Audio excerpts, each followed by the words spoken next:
Okay then. Hello and welcome to question and answer number 147. I'm your host, Ponyo Basa, as usual. This is my beverage. And some of you out there might think, oh, 147. That seems like a prime number. It's not. 147 is 3 times 7 times 7. I mean, it just blows my mind that there are people out there thinking that 147 could possibly be a prime number. And I just got to say that my days of basking in the glorious luxury of being completely lazy on weekends is over for the time being, because I'm digging a fish pond in the backyard, spending a few hours on weekends digging fish pond. And it's going to be a relatively large fish pond, like 2 feet deep. I'm hoping for about 500 gallons. So it's going to take a while. And as I get older, I mean, one of the two main changes I have found as I get older is, one, I'm just don't have the vitality, like the animal vitality that I used to have when I was younger. It's like you just don't have the same stamina that you had when you were younger. I mean, I could probably bench press now more than I could when I was like 25, probably. But like running long distances or something, working long hours, doing strenuous labor, that kind of thing, it just doesn't work the same. And the other change is just you get like stiffer in the joints. So we don't have a whole heck of a lot of questions today. It's somewhat on the light side, about 35 questions. And so I suppose I should just dive right into this. And the first question is from Zenithoid. And Zenithoid says, why is wallowing in sensuality bad karma if it's a positive mental state? Well, a positive mental state in the sense of loba, it's like greed is the standard stock English translation of the word loba, but it means like attraction, so like you've got like attractive responses and aversive responses. And so wallowing in sensuality be mainly an attractive response of you want more of this pleasure. And I mean, you could call it positive in that sense. And experiencing pleasure is like the fruition of good karma.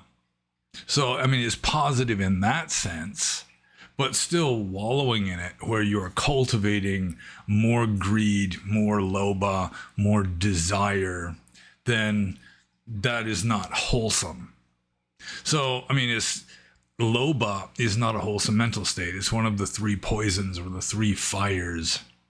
So, wallowing in sensuality is bad karma because you are cultivating like greed and desire and attachment. Just to experience sensuality is not good or bad karma. It's like the fruition of good karma. To experience pleasant sensations would be the fruition of good karma, mainly from the past.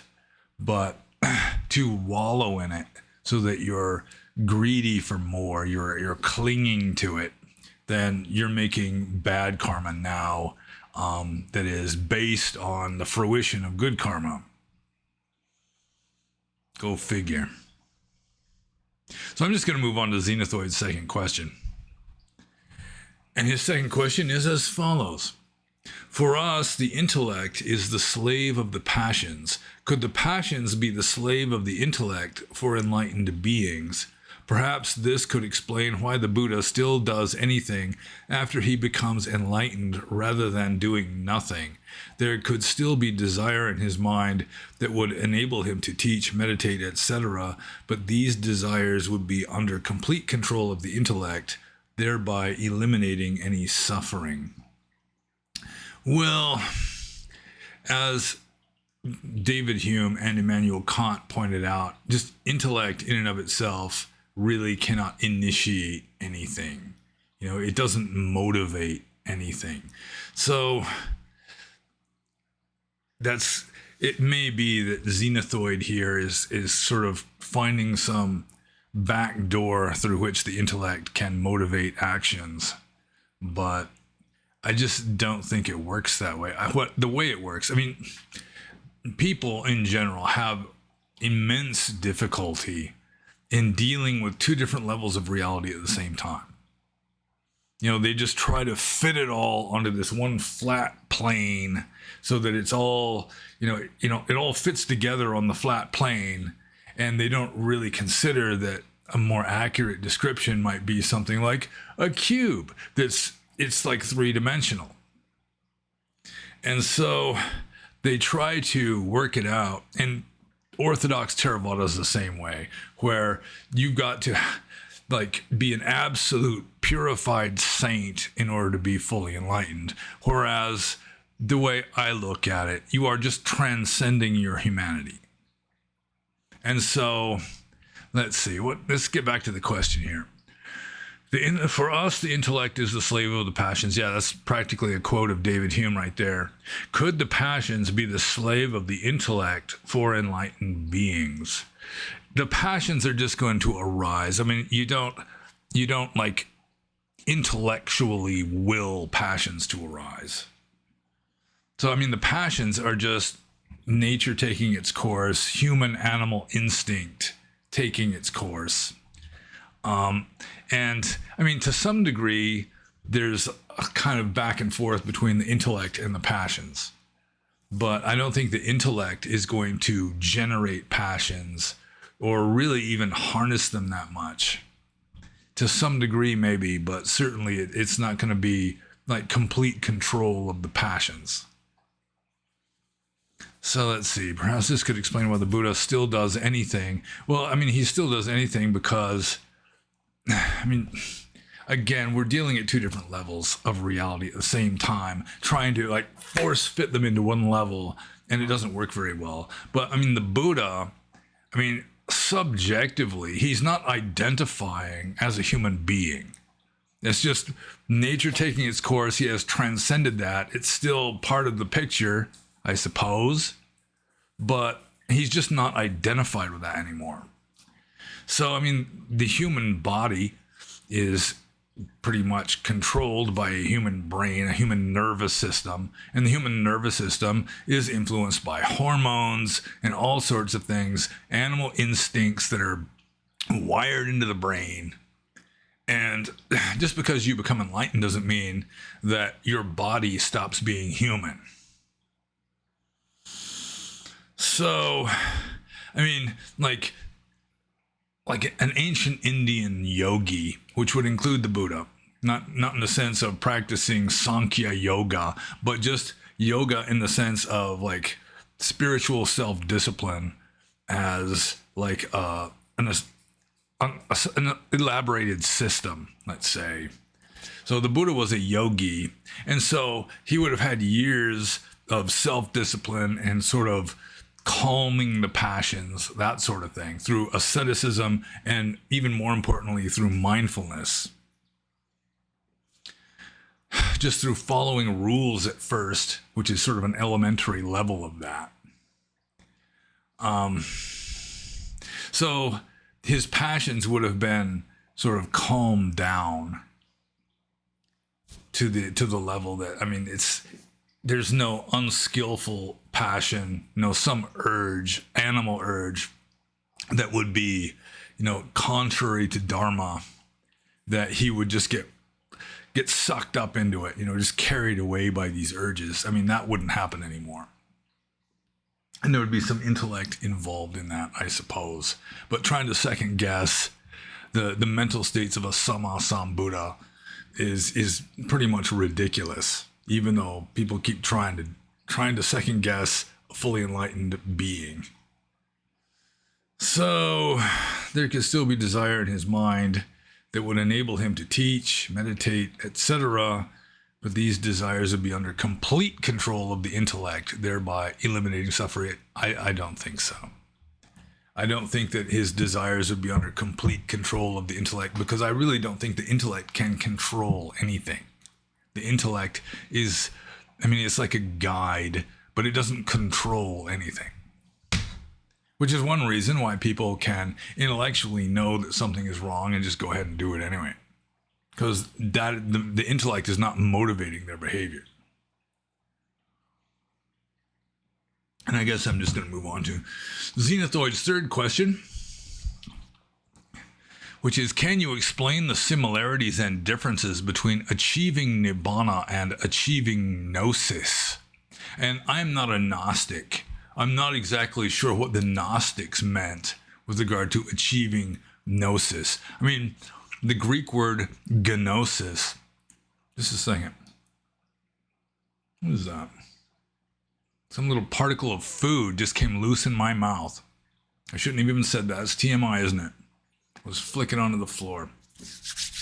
Okay, so Gnosis in Greek has the exact same etymology in Indo-European languages as the Pali word jnana, or the Sanskrit word, I don't know how to pronounce it correctly, jnana. So, and then it's in English, it would be kano. To kano something is gnosis or jnana. So, to achieve gnosis would be presumably what a jnana yogi would be striving for. It's like liberation through wisdom, liberation through knowledge, just penetrating and like knowing ultimate reality. So to that extent, if you know ultimate reality, that would probably, seems to me, that would be the same as becoming enlightened or achieving Nibbana. But what exactly ancient Greek Gnostics meant by achieving Gnosis, I'm not sure. It seems like some of their philosophies, from a Buddhist point of view anyway, are not particularly enlightened. So they might have had something else in mind, and I'm no authority on ancient Gnosticism. So with regard to that, I can't really say. But to achieve Gnosis of awareness of ultimate truth, ultimate reality, to know ultimate reality, would be the same as achieving Nibbana, as far as I can tell. So I think I'm just going to move on to the next question, which is from Kundru. And Kundru says, regarding Ajahn Mun's question on what color the robes were in the Buddha's time, how did the Buddha respond? And this is like a follow-up question from the previous Q&A, in which somebody asked me what I would ask the Buddha. And then I happened to mention that Ajahn Mun supposedly met with the Buddha somehow and he asked him one question, which was regarding how the monks in the Buddha's time dyed their robes, which just seems like blowing a question. But Ajahn Mun supposedly was an arahant. He really didn't need to know anything in particular. So why he chose to ask a Vinaya question about how ancient Indian monks dyed their robes, I'm not exactly sure, other than he was just a stickler for Vinaya. And according to the story, the Buddha just happened to respond with the statement that it's essentially the way Thai forest monks dyed their robes. That is the correct way. It's like the right color, which would be sort of like a cat puke, greenish, goldish, brownish color. But I don't know. I'm not exactly sure in the Buddhist time what the preferred robe dye would be. Apparently, just from reading Vinaya, there was a multitude of different possible dyes you could use, so long as it worked. So, like the Thai forest tradition uses the heartwood of the jackfruit tree, which I think is Artocarpus integrifolia. Very common tree in Thailand and Burma. In Burma, though, it's the inner bark of the jackfruit tree that is much more used than the heartwood of the jackfruit tree, which is more of an orangey color, so more of a like a russet, kind of a reddish brownish color, or orangey brownish color. And then some of the Mun monks in like Mun state in southern Burma use, I think it's the bark of the ironwood tree, which produces a really nice kind of a dark purplish color. Personally, though, I used catechu, which is like a resin from the kutch tree, a kind of acacia, which produces essentially like a russet, reddish brown color. And all of this would be allowable. And so I think Ajahn Mun may have been projecting onto ancient India in his meeting, supposedly impossible meeting with Gautama Buddha, asking him this question. He just got sort of like, what do you call it when your biases are reinforced? You know, just the presuppositions are, you know, that's the way it is. I can't remember how it's called. Confirmation bias. But then again, Ajahn Mun was supposedly fully enlightened, so trying to second guess like meditation masters and sages is fairly ridiculous. But the Buddha did respond that it was essentially the same color that Ajahn Mun and his disciples were using, which is, I would guess, sort of this kind of a greenish, goldish, brownish color from using the heartwood of the jackfruit tree to dye robes. So let's see here. I think I'm just going to move on to the next question. This is from Pranav. And Pranav says, are you in favor of Darwinian weak will fall and strong would survive over dharmic values in which the weak would at least be given some security by the well-off so that they are not starving to death? Well, I mean, it's kind of a false dichotomy. These aren't the only two options. Just letting the weak starve to death, or having like a socialist state, or, you know, the well-offs supporting the poor. I mean, that's still from a Darwinian point of view. So long as you don't reproduce, then, I mean, Darwin is still, you know, it's like the species continues to evolve. You know, it's still survival of the fittest. So, I mean, you could support the poor while at the same time having a system so that the poor aren't having more children than people who can actually support their family. So you could still have, you know, private charity or church groups or whatever supporting the poor, but not so much that it just becomes like a career choice for some women to be unwed mothers having 5 kids by 3 or 4 different fathers and just getting money from the government, that sort of thing. So, I mean, you'd have a culture that is more supportive of women getting married and having children, and less supportive, you know, sort of discouraging becoming like an unwed welfare mother on food stamps as a kind of viable career choice.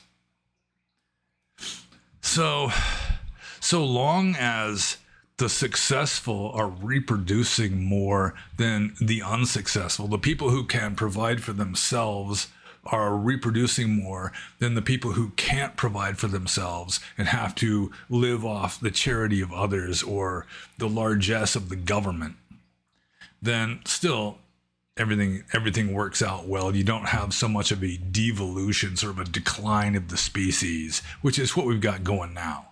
Just like mutation load, like Edward Dutton talks about, and just like genetic defects that just continue to propagate because we've got modern medicine, and people with sometimes severe genetic defects are still encouraged to reproduce. And I remember reading a book on obsessive compulsive disorder. I used to know this research psychiatrist at UCLA who was one of the world's leading authorities on obsessive compulsive disorder. And some people would have it so severely I mean, they'd just be almost incapacitated by it. Like Howard Hughes, who had OCD in his later years. I mean, he was just like isolated in a hotel room. Only few people could come to see him, and they'd be like offering him food with like rubber gloves on, like surgical gloves, wearing surgical masks, offer him just this special kind of food that he trusted. And, you know, her fingernails were growing really long, and he was practically incapacitated towards the end. And some of these people who are just really dysfunctional, still and it's a genetic thing. You know, it's like a 50-50 chance that their kids will have it. Still, they're just having kids. Or I remember once there was a beggar with leprosy who used to come to Mahagande on this big school monastery that I lived at. And one day I saw him with a little boy, and I was thinking, man, who's letting their little kid hang out with this person with leprosy? I mean, the kid might get leprosy. And then finally it dawned on me, it's the leper's kid. And I don't know, for like a leprous beggar in a fourth world country to have one or more children, I mean, you know, you can't be too judgmental with regard to this stuff. But still, there should be some sort of cultural, like, mechanism, cultural traditions that encourage the successful to have more children than those who are not successful. And that's the way it was up until like the 20th century. That I have read that most people that are the descendants of aristocrats, because it was the aristocrats who could afford to have kids. And it was like the subsistence farmer peasants, you know, they had a way higher mortality rate for their children. They just couldn't afford to support as many children. Whereas the aristocrats, you know, have families. And also the aristocrats would be messing around with the prettiest peasant girls, that kind of thing. So, I mean, Darwin is going to be God Emperor regardless, and we ignore him at our peril. I mean, when the weak are glorified, the weak and dysfunctional are glorified, and the successful are vilified, which is what is happening on the left through like Nietzsche's slave morality. You know, it's based on ressentiment or resentment. It's just gonna be a downhill slide. And that's one reason why great civilizations tend to not last very long, because they get to this level of prosperity. One of the reasons they get to this level of prosperity where poor people are living on a dole, you know, they got their bread in circuses and all that, and they just are like having kids, and the rich, for whatever reason, have fewer kids. And so it's like sort of the dregs of society are the ones that are populating the civilization. And it just does not end well. That's certainly not the only reason why great civilizations fall, but that is a contributing reason. So, yeah, I mean, to have compassion and like share your access with people who need it more than you do, that's 100% good. And I'm not going to try and talk anybody out of that. Although nowadays you see a beggar on the street, you know, like a homeless person, you give them $5 or $10, they're going to spend it on drugs. So, I mean, that's kind of a complication too. At least in some cultures, the homeless beggar is actually going to buy food with it. Maybe buy food for his kids too. But my homeless people, I can't even recall seeing children of homeless people like on the sidewalk. You don't see very many homeless children on the sidewalk in the United States. It's mostly adults who are drug addicts and or mentally ill and just don't have kids.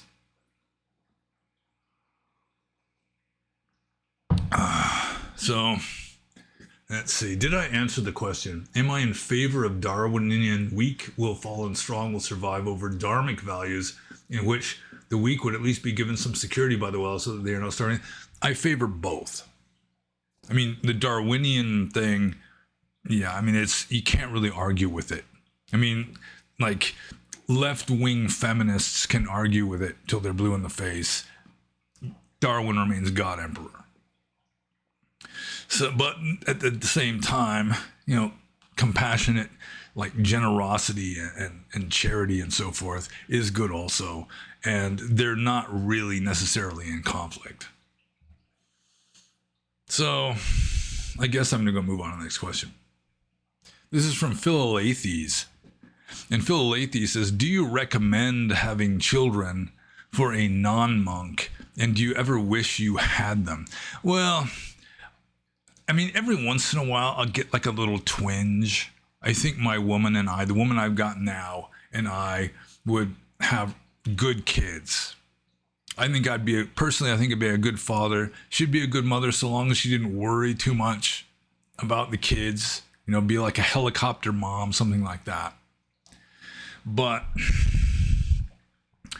I mean, it's a choice that each individual has to make. Some people would be better off without kids. Some people would be better off with kids. If you get away from socialism, then in a lot of countries, like in Burma, like your children are your social security. Your family supports you when you get old. And if you don't have any family, then you wind up in an old folks home that's run by charitable contributions, maybe a little bit from the government. And probably in a fourth world country like Burma, old folks homes are not the best places to be. So do I recommend having children for lay people? It depends on the individual. I mean, people should make their own choices with regard to that. I mean, there's a lot of suffering. I mean, having kids is just a lot of positive and a lot of negative. Just like having a mate has a lot of positive and a lot of negative. And there's a lot of attachment. I remember a friend of mine who had a kid told me that, I mean, you've got like a 4-year-old kid, just watching your kid walking towards a street just causes this visceral, this feeling of just like dread of the kid just like plunging into traffic and like splattering. This kind of thing. And that's always with any conscientious adult. We can just set aside the unconscientious ones. So it's a big obligation. I mean, it's a huge obligation that most people don't take very seriously. I mean, you are responsible for like raising this person so that they grow up to be a relatively good, relatively happy person. And most people don't give any more thought to that than like a dog or a cat does. So, yeah, I mean, I can't really recommend it or not recommend it. It's each person has their own choice that they have to make. Although obviously, if we stop having kids, the human race dies out, or probably, I don't know. Let's just leave it at that. If you don't have kids, the human race does not populate, and it's in decline now, at least in the Western countries. I don't think there's any country in Europe that has reproduction at replacement rate. So instead of encouraging people to have children, they just import millions and millions of barbarians that do not share the cultural values of Europe. So anyways, I'm just going to move on to Philalethes' second question, which is, recently I have started to think that the whole idea of having house pets is absurd and actually rather perverse, especially dogs, since dogs have always been kept for specific purposes, such as hunting or shepherding or security and so on. Personally, I have cats, but I feel bad for my cats when I think of the fact that they lead highly unnatural lives and won't ever get to reproduce and hunt since they are neutered, and so probably won't get to experience the pleasures that their entire biology was designed for. Thoughts? Well, first of all, biology I mean, you're not designed by biology to be happy. Like a wild animal is probably less fortunate, less content in their life than a house pet. Like a wild cat probably is not happier than like some cat that's asleep on your couch purring. Also, this one part up here, especially dogs, since dogs have always been kept for specific purposes, some breeds of dog have been bred just to be lap dogs, to be human companions. Like, I got a whippet that wanders around here sometimes. I mean, it's a sight hound, it's sort of like a small greyhound. But at the same time, since the Middle Ages, that it's been like a lady's companion dog. So one of the main purposes of a whippet historically has just been like a lady's companion kind of dog. And they're like the King Charles Spaniels and that sort of thing. I mean, that's what they're bred for. So having house pets, I mean, the pets benefit from it because they are uplifted by human consciousness. They're not just out in the wild, completely in survival mode, just hunger and fear governing most of their behavior. That now there's love. They'd have love for their puppies or whatever, but it's not the same as, like, we got this one little dog that wanders around here. It's just an attention sponge. It's like a little energetic vampire. It just craves attention and love and just soaks it up if you start petting the dog and talking nice to it. So, yeah, I really don't see anything necessarily wrong with having house pets. It benefits both. It's a symbiosis. That dogs, as they exist, I mean, they're just a symbiont with humans. We have co-evolved. We even have convergent evolution. That dogs, the domesticated dog, can read human emotions, whereas like a wild wolf cannot. A wild wolf can't really tell whether a human is in a good mood or a bad mood, whereas the domesticated dog has learned this. Also, like a domesticated dog has an increased capacity to digest carbohydrates, to metabolize carbohydrates, to live on more of a agricultural diet than a wolf, that kind of thing. So, and from the Darwinian point of view, domestication is just one of the greatest things that can happen to an animal. It's like winning the lotto.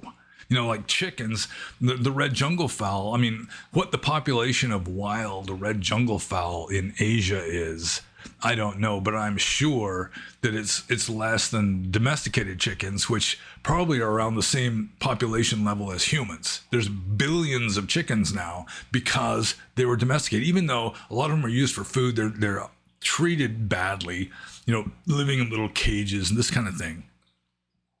Having like the ends of their beaks chopped off so they won't peck each other, ruin each other's skin.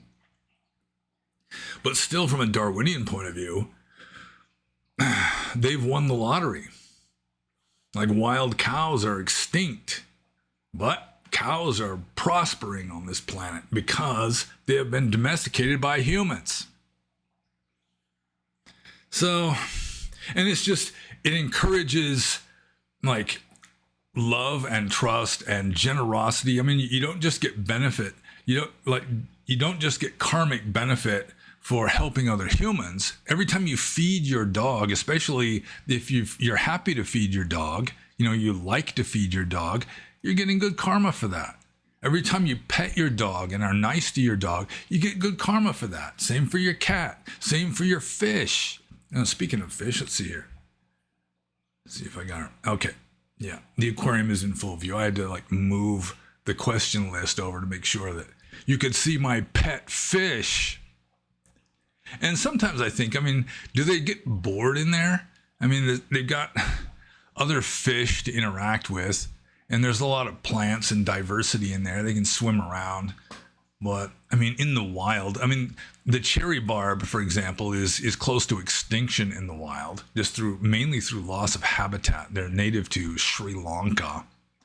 So, they've kind of won the lottery, too, from becoming an aquarium fish. Let's see. Anything else I can say about my fishes? I mean, it might be a little boring, not nearly as boring as like a goldfish just swimming around in a bowl with maybe little marbles on the bottom and maybe some little chintzy porcelain castle in there. But then again, how easily does a fish get bored? I don't know. But I mean, I can speak from the experience of dealing with these dogs that I live with, that they don't mind living here with us humans. And if they were feral dogs, then they wouldn't be nearly as happy.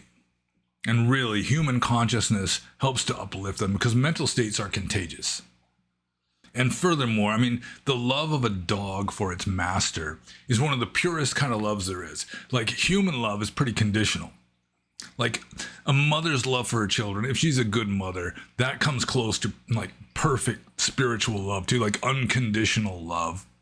But a dog, I mean, I'm not like recommending this at all, but a person can kick his dog every day and still that dog is going to love him.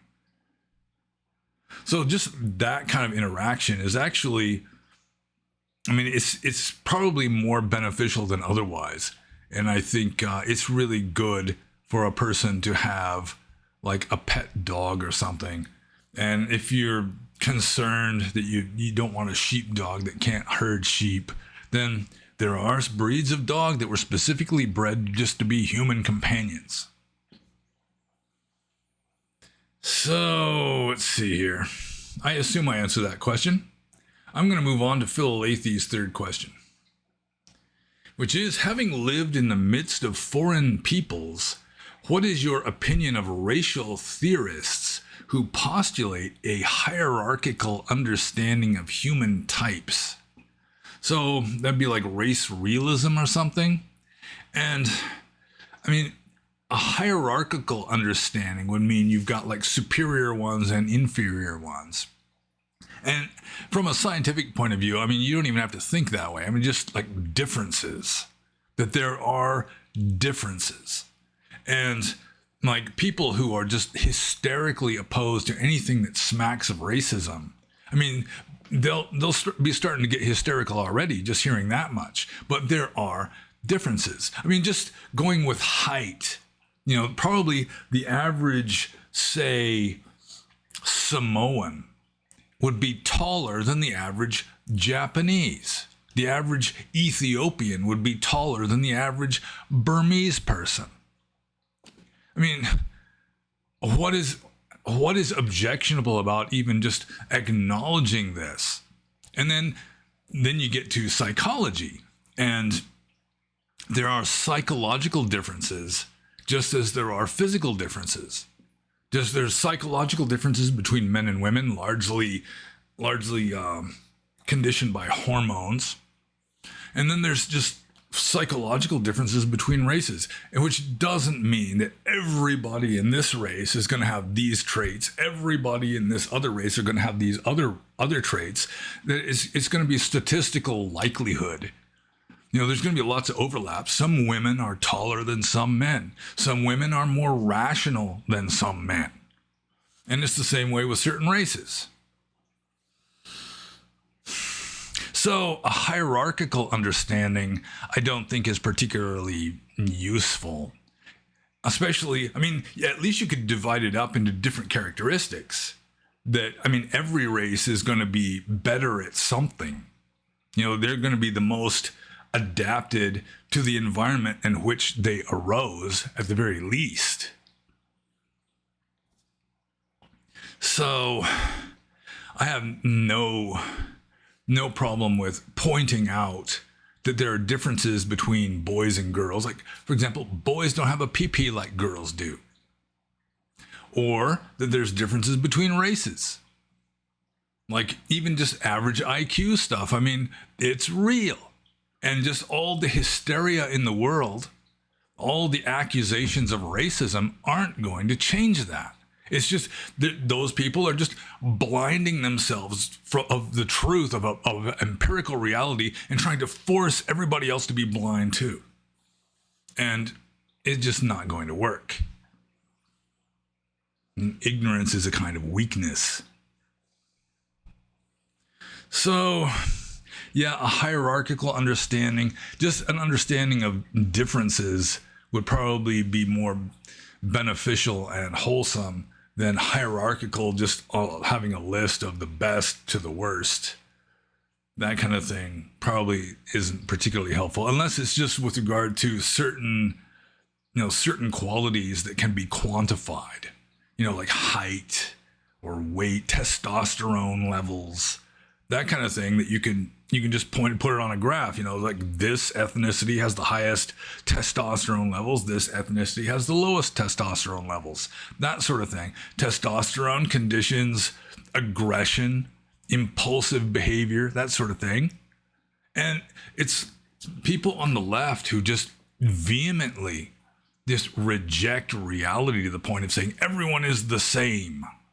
They just can't deal with it at all. And any kind of science, no matter how watertight the experimental design is and all that, they're just shrieking racism because they just can't deal with it, because their religion is saying everyone is the same, and that the differences are caused by white patriarchal oppression in particular. And it's just like a faith-based religion that is not necessarily based on any empirical reality at all. So, I guess I answered that question. And so I'm just going to move on to the next question. This next question is from Kenton, who has the alias also of Kenton, the only person I know whose alias is exactly the same as his real name. And Kenton says, I often find myself around others who hold strong views around the world about politics, society, culture, or ethics. I notice how easily views become entangled with identity and how much energy goes into defending or rejecting them. I tend to see views as conditioned and context dependent. I often find valid arguments on each side, and I'm more interested in understanding the conditions that give rise to a view than in deciding which one is right. I also wonder if this is genuine charity or just a subtle avoidance of engagement. With that in mind, I'd like to ask, and then follow 3 questions. First one is, how can one relate to others who are strongly attached to their views without either reinforcing their clinging or appearing dismissive? And based on my own personal experience, being like a blue collar worker in South Carolina, I come across church-going Christians a lot. In fact, one of my bosses was an ordained minister who just decided to become the manager of a sheet metal shop instead of really making a living from being in the clergy. And my next boss after that was even more religious than the ordained minister. He'd never cuss, anything like that. And I wouldn't be bad-mouthing Christianity in front of these people. Obviously, even if they're not your boss, you don't want to be bad-mouthing somebody's religion. Sometimes it may be called for. Now, somebody's glorifying Islam. You can point out, well, Islam does encourage killing people sometimes, this sort of thing. But at the same time, you don't want to be dishonest and start, praising Jesus and this kind of thing. But I have read the Bible. I can make intelligent, sort of statements that a Christian can consider in a positive light that are just sort of like knowledge from the Bible, that kind of thing. That, it's not like I'm endorsing Christianity. Sometimes it's like somebody will say, just last night, this guy says, see you Monday, as we're leaving work. And I said, God willing. And I say that a lot, inshallah, I say that sometimes too, which is kind of a wise way of looking at, empirical or samsaric reality. Like Ajahn Chah used to say, not sure. Because you really don't know what the future is going to be, and you shouldn't just assume. You kind of have to assume that the sun's going to come up tomorrow, that sort of thing. But still, it's always good to bear in mind that really nothing is absolutely certain. I mean, you don't know for sure that you're going to be seeing this person next Monday. So, I mean, that kind of thing. With regard to leftism, I'm sure you can at least, let's say you've got some foaming at the mouth leftist that, they're always engaging in rants or something. Your best bet is just, engage with them as little as possible. And just to avoid the hazard of getting sucked into some kind of scandal by saying the wrong thing. Then they try and get you fired or something. I mean, that can happen. It's happened many times. But still, I mean, you can just make intelligent observations that are like neutral, that can be viewed either way, just sort of like making intelligent observations about the Bible. It's like just I can't remember what I was saying about, saying to my second boss, the really super religious one. It was something about homosexuality. He was opposed to having like gay pride stuff in the training videos, this kind of thing. And I mean, he was just outspoken in like speaking up against higher management. Look, there's a pride flag in this training video. It's in the background, but still it's there, And I mean, he was a devout Christian. And I said, well, Old Testament says that homosexuals should just be taken out and killed. And he said, well, yeah, we're not following Mosaic law anymore. But I mean, if you know about leftism, then, I mean, you could like quote Marx to a leftist. And I mean, what are they going to do? So long as you don't obviously have some axe to grind, so long as you're not obviously mocking them or something, you can make intelligent statements that you can just kind of feel what the other person is, what their attitude is. And so just sort of spontaneously, there's like this dance of social engagement where you can sort of contribute to the conversation by just making neutral statements that are about, their Christianity or their Marxism or whatever it is that they can have to accept, like environmentalism or something. I mean, it's not totally a fraud. Like the whole, human beings are like harming the Earth's environment. I mean, that's not a total scam. It's not just some bullshit that was made up by globalists to try to control the population. I mean, they've sort of gone with that to some degree, but still, I mean, there's some truth in there, like deforestation and that kind of thing, where megafauna is pretty much wiped out on this planet. We've been in, what is it, the Holocene extinction event since prehistoric times. As soon as humans got to Australia, the megafauna, the big animals just went extinct there, that kind of thing. Probably humans were mainly responsible for wiping out mastodons and woolly mammoths and all that kind of stuff. So I guess the trick is if you can make some neutral observation that is just a factual thing that isn't really biased, that people can kind of pick up on that. If you're saying something out of some bias, like some sort of subtle mockery or something, they can pick up on that easy. But if you're just like contributing to some kind of information that they can't really argue against, and you're not really trying to prove a point really, you're just being polite, just giving some kind of feedback, that kind of thing, then if you're skillful enough at that, I mean, if you're an autist and have no social skills, then you're better off just avoiding people in general, probably. Maybe hang out with other autists, go to like gamer conventions and stuff. So let's see. Did I answer the question? Which is, how can one relate to others who are strongly attached to their views without either reinforcing their clinging or appearing dismissive? It depends on the person. Like that research psychiatrist at UCLA, he was like a foam at the mouth Republican.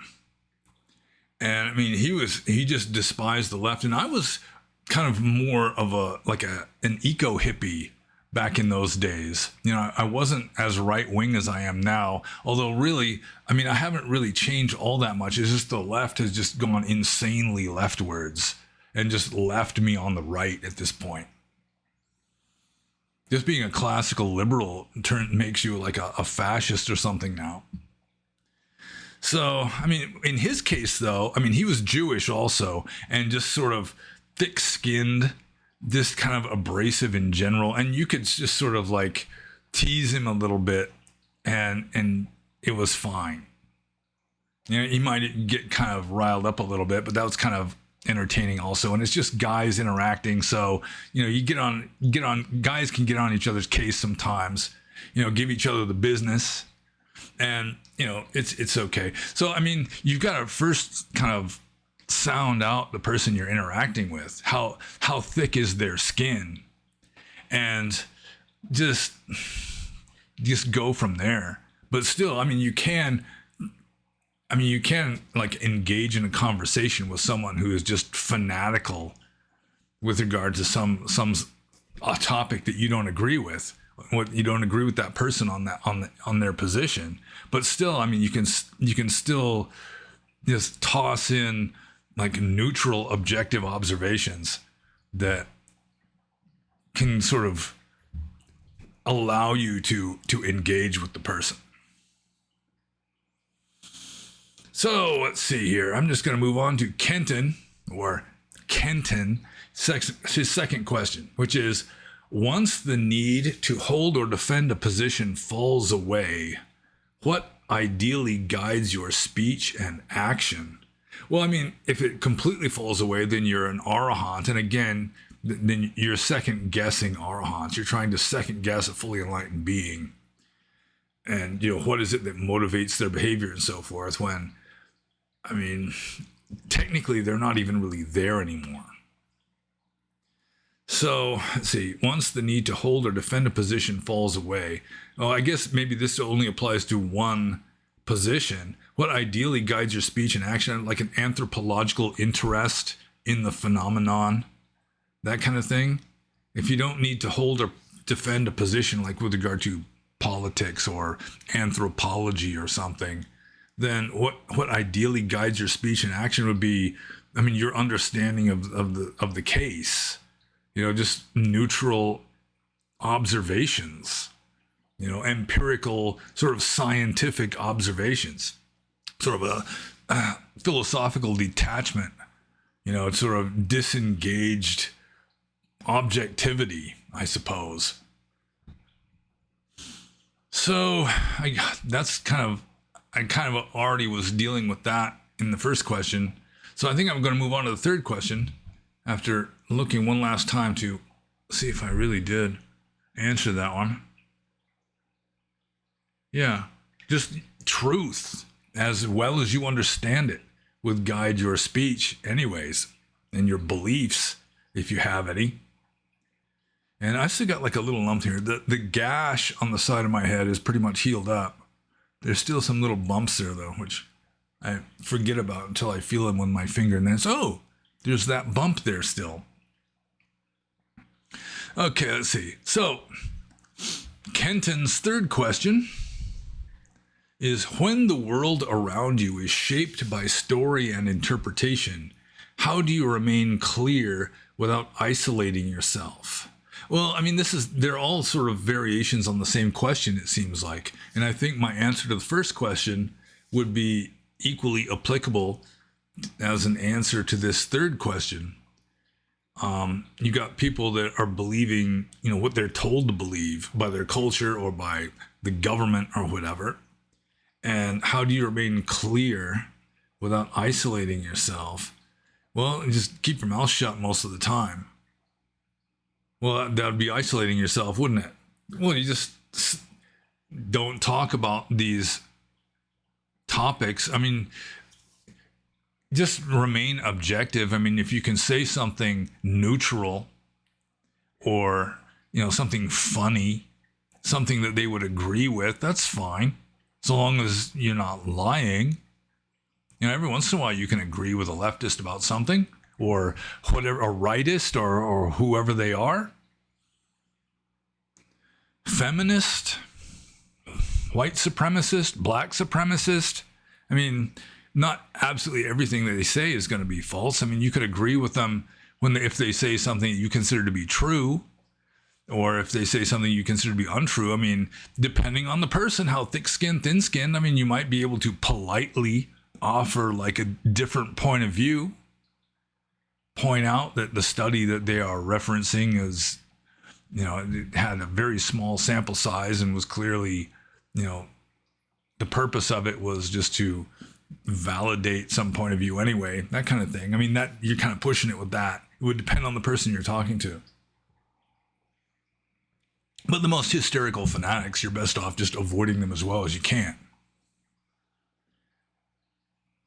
I suppose I should just move on to the next question here. This is from Samana.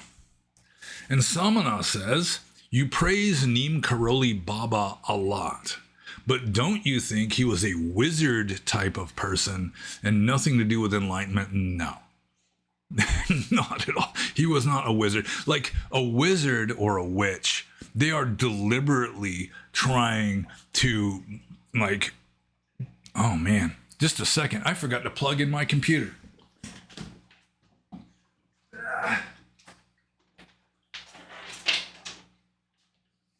The cord.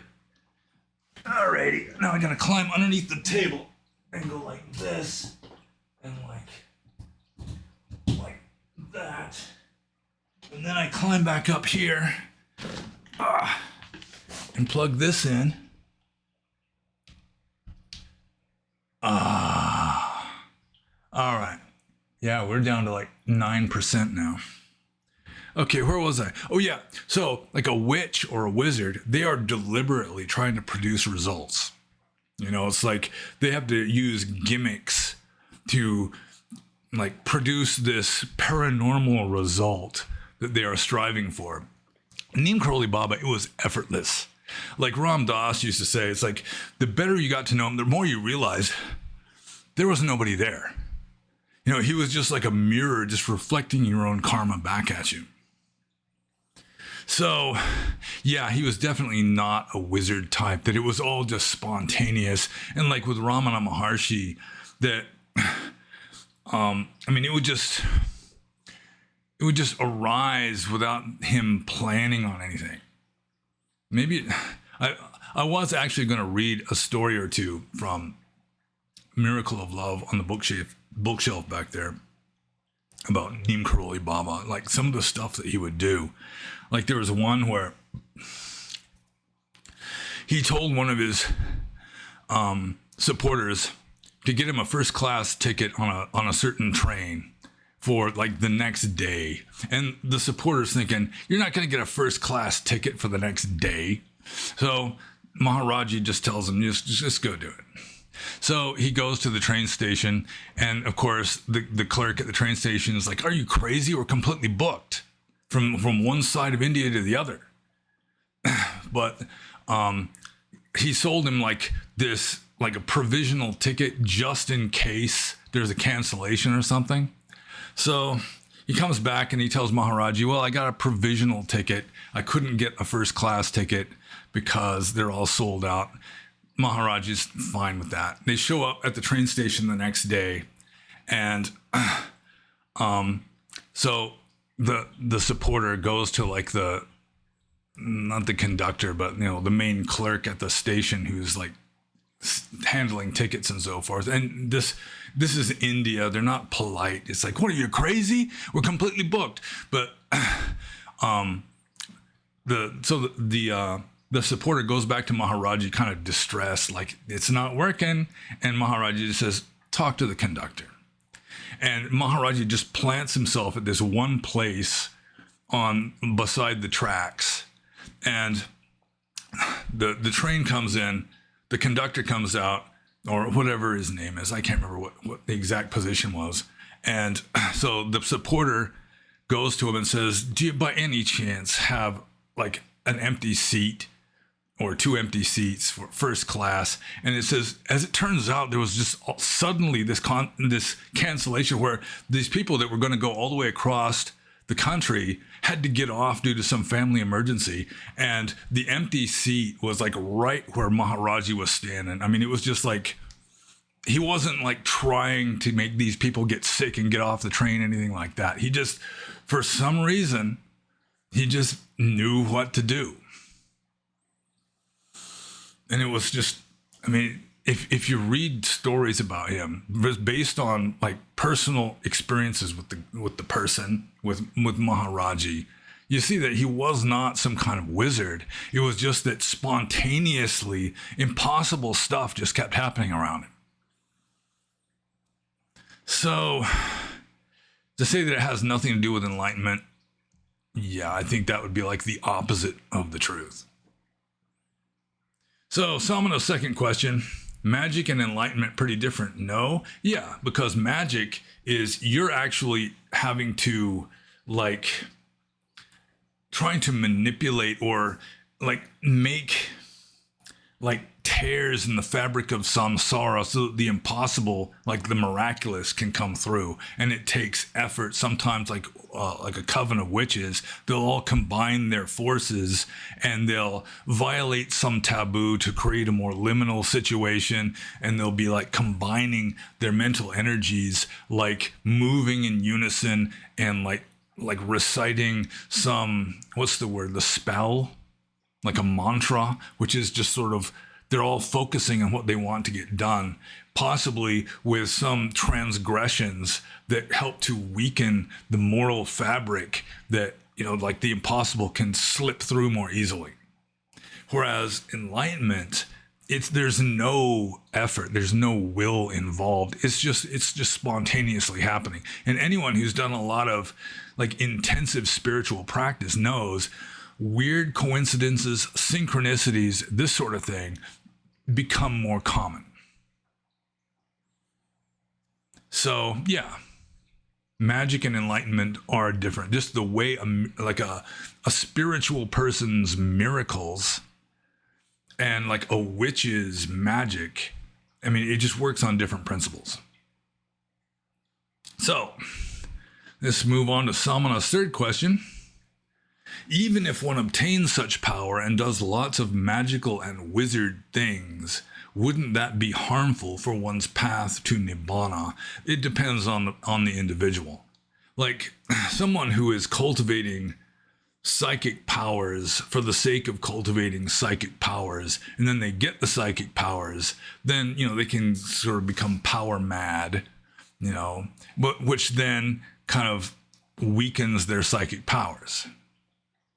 But somebody like Ramana Maharshi or Neem Karoli Baba or like Webu Sayadaw, who did this kind of stuff too, although not as like outrageously as Neem Karoli Baba, but still, I mean, like he would know when people were going to come visit. You know, they're living out in a desert. There's no phones or anything. You know, it's just like, get ready that so-and-so is going to show up, and you know, they show up. Neem Karoli Baba did the same thing. And he's like, you know, he'd have somebody, a busload of people would suddenly show up, and he'd already have like this empty house set up for them. And he would just, somehow you can know this stuff. Of course, skeptics would say, he had some inside information, somebody told him or whatever. Fine. So let's see. Wouldn't that be harmful for one's path to Nibbana? It's in Hinduism especially, less so in Buddhism, but in Hinduism, it's just the path of spirit is a much longer path. It's just purification. You start developing psychic powers, and you just keep purifying as though there's like an end to the path. Whereas in Buddhism, it's like once you're pure enough to get liberating insight, that's it. You're off the wheel. You're off the path. It's not necessary anymore. So Buddhism is somewhat of a shortcut, and it's not really so much of a shortcut. It's just a realization that the path doesn't have to be so long that you're like this purified saint with light shining out of you who does miracles effortlessly. That's more of a Hindu thing. But it can be harmful for one's path to Nibbana. But then again, if you're not led astray by it, then it's just, I mean, you just accept it as just, that's just the way it is. Like Maharaji, Neem Karoli Baba would just, people would thank him for, you know, like curing their grandma or something. And he'd just say, Sabishwarhai, you know, it's all gone. That, you know, he did not take credit for anything. You know, sometimes he would just lie and say, no, I didn't do that. Or, I mean, maybe it wasn't lying. It was just God did it. You know, it wasn't this meat puppet that did it. So anyway, somebody in the comments actually said that Neem Karoli Baba poisoned somebody out of jealousy, which I'd read before. And maybe, but if Neem Karoli Baba wanted somebody dead, in all likelihood, they would have died. But, I mean, you should be hesitant, to say the least, to just fling accusations against someone who was far more advanced than you are. Because if you're wrong, you've slandered a holy man. You know, it's like Ken Wheeler, like accusing Mahakassapa of poisoning the Buddha, that kind of thing. I mean, you're playing with disaster. You're flirting with disaster with that kind of stuff. Because if you're wrong, you're just slandering a holy man. Of course, you can go a little too far with such scruples, like in Burma, where a monk can just be an obvious crook, and everyone will be afraid to badmouth him because you don't badmouth monks. I mean, you can go to hell for that. So, I think I'm just going to move on to the next question. This is from Raphael. And Raphael says, is your belief in eternal karma the decisive reason why you wouldn't press the red button to end all life and prevent further suffering? No, a belief in eternal karma is not the decisive reason why I wouldn't push a red button and just exterminate all life on the planet.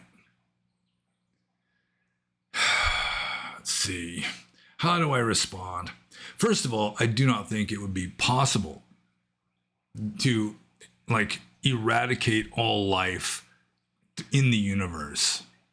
I don't think it's possible. You couldn't do it. You could have the biggest red button in the world. It couldn't, because in samsara, anything that is possible is going to happen. It's happening now. Somewhere, somehow, that it's anything that is possible is happening, including life. So it's theoretically possible you could exterminate all life on this planet, but there's still going to be an infinite amount of life, an infinite number of suffering, deluded beings that virtually exist in the virtual reality of samsara. I mean, you can't really make them disappear if they don't really exist in the first place, maybe. But in this universe, in samsara, there is and always will be an infinite number of deluded beings, which is one reason why the bodhisattva vows don't make very much sense. And, I mean, life isn't just suffering. Even the Buddha didn't say that life is only suffering. It's just that it's like a duality of happiness and unhappiness, pleasure and pain, aversion and attraction. And if people want that, then it's their choice to make. You shouldn't just like kill them all just because you disagree and you think they're better off dead. So I think I'm just going to move on to Raphael's second question, which is, have you ever done heroin before? If not, can you ever think of trying it in the future? Would love to hear your experience, LOL. No, I mean, from the time that I was a kid and like a teenager and started taking recreational intoxicants, I was always very wary about anything that was addictive, especially if it's very addictive. Alcohol is addictive. I really don't have alcoholic genes. My father was a hardcore alcoholic. My mother was just not at all. She was just sort of like the high-strung nervous type, which is kind of like me. I'm kind of high-strung nervous type too, even though I might seem pretty chill. It's like what's going on inside is probably somewhat more intense than a lot of other people. And it's just my system is just not attuned with alcoholism for some reason. My father, I mean, I think it's called a type D alcoholic. And according to him, it's rare in the West, but it's fairly common, relatively speaking, in Eastern Europe. Like he would drink a fifth of vodka a day, and you'd never really see him drunk, and you'd never really see him sober. He was just kind of fueled on vodka. And I mean, if he stopped drinking, he'd have the delirium tremens and all that. So he definitely was an alcoholic. But you never really saw him particularly drunk. He was just fueled on it. His metabolism had adapted to it or something. So, yeah, the strongest opiate I ever took was probably Percodan. You know, it's like a painkiller, like when I had my wisdom teeth taken out or something. And that's about it. And I never had any real curiosity and is never particularly tempted to take any hard narcotics, any hard opiates like heroin or now fentanyl. I mean, why would anybody want to take fentanyl? You'd have to be a miserable person just trying to escape from your own mind. Seems to me to even want to take fentanyl, which is going to fuck you up. I mean, people that take fentanyl, they generally don't live very long after they start taking it. So, yeah, I was more interested, more intrigued by the more psychedelic kind of stuff and not the narcotic kind of stuff. So the answer to that question is no, I've never taken heroin, and I can not think of even trying to take heroin in the future. I mean, it's not absolutely impossible. Let's say maybe I'm dying or something, like take morphine, something like that, maybe, but certainly not planning on it. Have no intention of it. So I'm just going to move on to the next question. This is from Mr. Pranav. And Mr. Pranav says, from the point of view of average Joes, how would autocracy and democracy compare? And you can't really answer this question because autocracy is just a spectrum. At one end of autocracy, you've got the wise, benevolent philosopher king, like, let's say, Marcus Aurelius. And then at the other end, you've got the psycho, just the sociopathic, ruthless, cruel tyrant. And, I mean, the autocracy is going to be very different. Democracy is just kind of this standardized mediocrity in the middle. But, I mean, you could have like a mediocre autocrat who wouldn't be so different from a democracy. So it's hard to say. I mean, autocracy might, there's less likely that you'd have free speech. I mean, that's like in like a totalitarian dictatorship. One of the first steps in that direction is the loss of freedom of speech. You know, you badmouth the dictator, I mean, you wind up dead. And that's whether it's like Marxism, like the Soviet Union under Stalin, or fascism, like, you know, under Mussolini or whatever.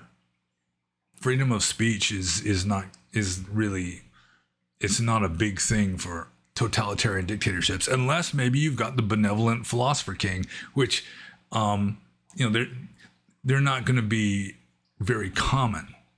You know, like Marcus Aurelius, his son was Commodus, who was considered one of the monsters of the Roman Empire. You know, he was one of the worst emperors, considered to be one of the best emperors. His son, probably not his biological son, considering what Marcus Aurelius's wife was like, but still, I mean, legally, Commodus was Marcus Aurelius' son, and he was one of the worst emperors Rome ever had. So with like autocracy, totalitarian dictatorships, it's just like the full spectrum as possible. Whereas democracy is like standardized mediocrity. You're not going to have anything outstandingly good. You're not going to have anything outstandingly bad. Just the will of the people. There's so many people deciding that, you know, there's not going to be a whole lot of movement one way or the other. And then that's kind of like Trump he's more autocratic in some extent than most presidents. You know, he's actually trying to get shit done. And so, you know, people are like on the left are seeing him as a fascist, whereas really he's not doing anything that's against the Constitution. Like most of these federal judges stopping what he's doing, they're leftist activists, and their judgments eventually get overthrown by a higher court. But, you know, like Donald Trump, I mean, he'd probably make a better king than a president. Not that I'm suggesting he become one, because there'd be less getting in the way of him actually getting shit done. So with democracy, and you got the checks and balances, and you got like activist judges just trying to stop any improvements from being made, this kind of thing. So, yeah, from the point of view of the average Joe, how would autocracy and democracy compare? It would depend on the autocrat, who might be good or might be bad. Who knows? But democracy is safer because, you know, like the son of the benevolent philosopher king could be like a ruthless sociopath or just utterly incompetent. So I think I'm just going to move on to Mr. Pronov's second question. And he says, would sharing such memes be counted as approving of breaking the first precept? And he asked this on the Discord server, and he left a link to a meme that somebody posted in the memes room of the Discord server. And it was like this woman gardening and smiling. And then the caption says, remember, when you bury a body, cover it with endangered plants so it's illegal to dig it up. Follow me for more gardening tips. And so would that meme, posting that meme, be counted as approving of breaking the first precept? I doubt it. It was a joke. You know, it was obviously a joke. It was a joke meme. So, yeah, I don't think the person who posted the meme really approves of killing people and burying their bodies and then covering the burial site with endangered plants so that they can't be dug up again. Just because you joke about something, joke about stealing, doesn't mean that you're a thief or that you encourage thievery. So, I guess I'm just going to move on to this question. This is from Rui. And Rui says, would you offer a few words on the karma of cataclysms? And this is like a main argument, a common argument against karma, is that how could everybody have the same karma if an entire city is wiped out by an earthquake? Or one of my best examples is, I can't remember the name of the town. I think it was in the Caribbean Sea on some island. And it was like the capital city, the largest city on this island. There was a volcano. And there was, I can't remember what it's called, some phenomenon where this glowing hot ball of gas just comes down the slope. It's emitted from the volcano. It's heavier than regular air. And so it just kind of rolls down the side. And then it just went right through this town and killed everybody, except I think one person survived. And they were like a prisoner they were like a prisoner in some underground jail cell, like a dungeon. And so even they were messed up by this, but they survived. There was another person under some similar circumstance where they survived for a little while and then died. But there were only two people who were still alive once this volcanic gas cloud moved through the town. I can't remember the name of the town or the name of the island. It happened like 1902, something like that. Modern times. Or Pompeii would be a famous example of something similar. So So would I offer a few words on the karma of cataclysms? I assume that's what he's talking about, how like there's a cataclysm that just kills off everyone in a city or almost everyone. Then, you know, how would the karma work for that? And one like more orthodox Buddhist explanation is that we've got all kinds of karma. You know, we've been doing stuff life after life, creating all sorts of karma. So it may be that in a town, everybody's got at least some of that karma where there's going to be a sudden cataclysm. And it may be that the people that with better karma, they might just get cut off. You know, they're killed instantly by something. You know, the roof falls in on them or something, killed instantly. Whereas the people with worse karma have a more lingering, unpleasant sort of death. Or, I mean, in a lot of cases, like a plane crash, you know, there's so many stories about a person who, I mean, I read this one story. Person was going to be on this plane. They'd never been late for a plane flight before in their life. But for some reason, just they keep getting distracted. You know, they keep getting sidetracked and they wind up being late for their flight. And then the plane crashes.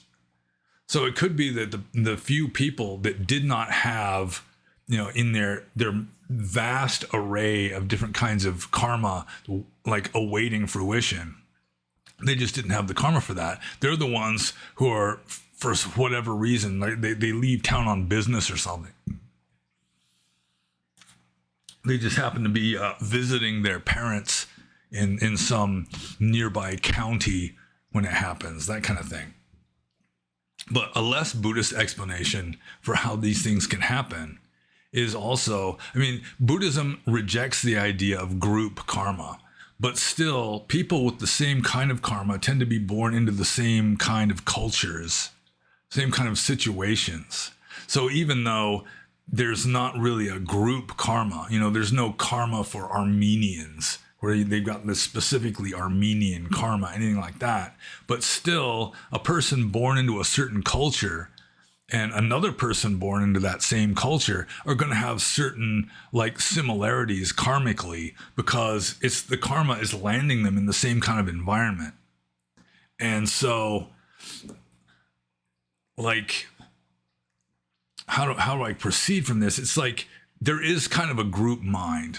You know, there's like the culture of a people will have people like thinking along the same lines.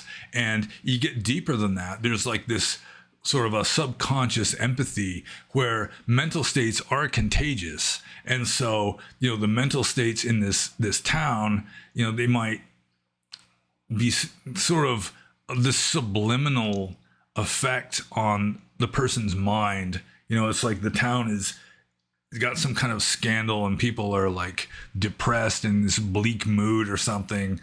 And then this shit happens.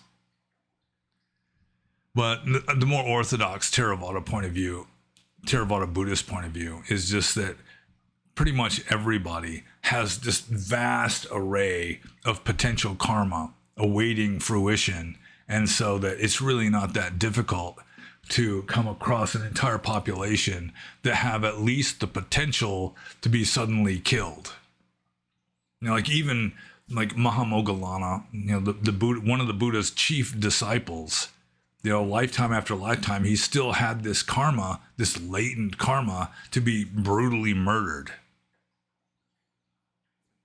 It was still there after probably thousands of years, at least hundreds of years. So those would be like my two main explanations of how everyone can have the karma to get wiped out in a certain city during like an earthquake or whatever it is. Bubonic plague in the Middle Ages, that kind of thing. It's like everyone's got some of that kind of karma lying latent. But also, once you're in this certain culture, then any kind of negativity in that culture is going to like be seeping into your mental states and sort of helping to set you up for something bad happening. So that's a possibility also. And I think I'm just going to move on to the next question, which is from Thought Fog. And Thought Fog says, would you please recall animal encounters while meditating? Well, I think the first thing that comes to mind about an animal encounter while meditating was I was living in a big cave. It wasn't so much a cave as just like an overhanging rock ledge on the northern boundary of Alondo Kathpa National Park in northwestern Burma. And it wasn't a dark cave. It was well lit because the opening was the largest part of the cave. And it only went in like 30 feet. It's like the opening was like 100 feet wide, 30 feet high, and it went in like 30 feet. So, I mean, it was wide open.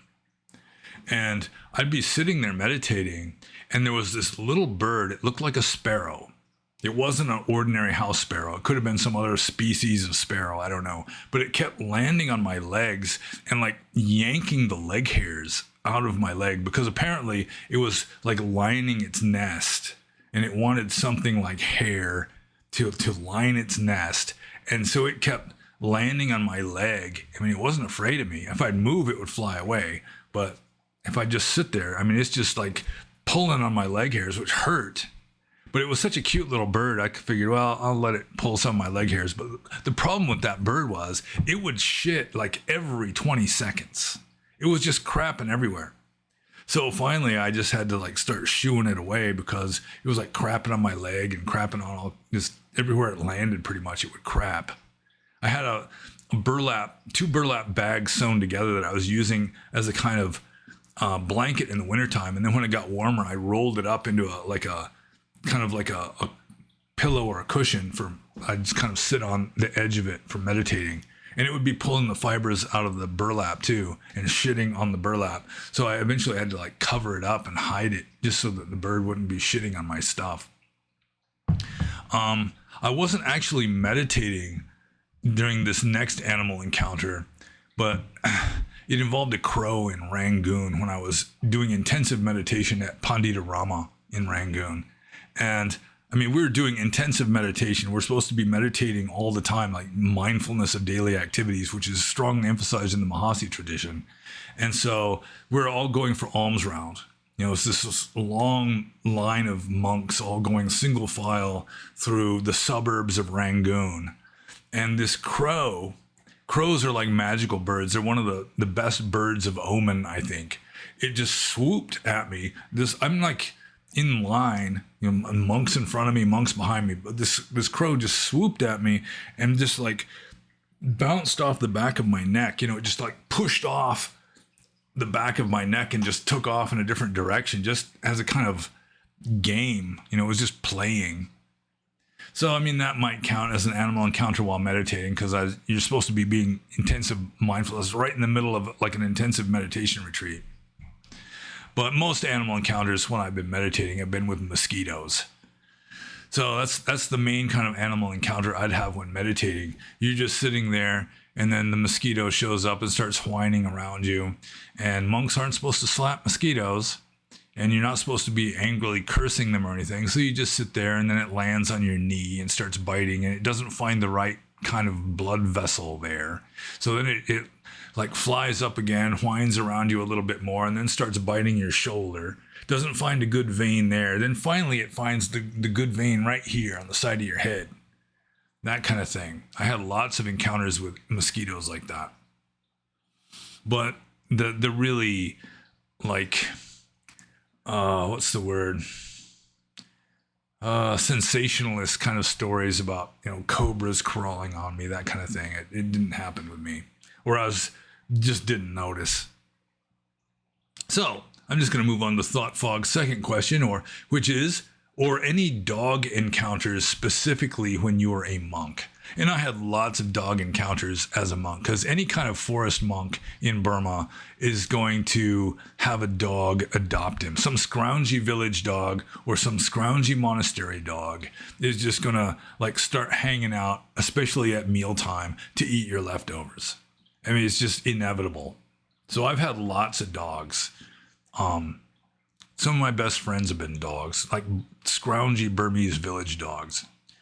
And so one dog encounter specifically there was this dog that I called Captain Crunch. And his brother I called President Nignu. And they were brothers. They were these two dogs that lived at this monastery. And their Burmese name was President Nignu's Burmese name was Po Shot, and Captain Crunch's Burmese name was Ngade. And Po Shot means something like dear little rascal, and Ngade means scoundrel. And for some reason, everybody liked Po Shot, and they didn't like Ngade, or Captain Crunch, as I call him. And I was the opposite.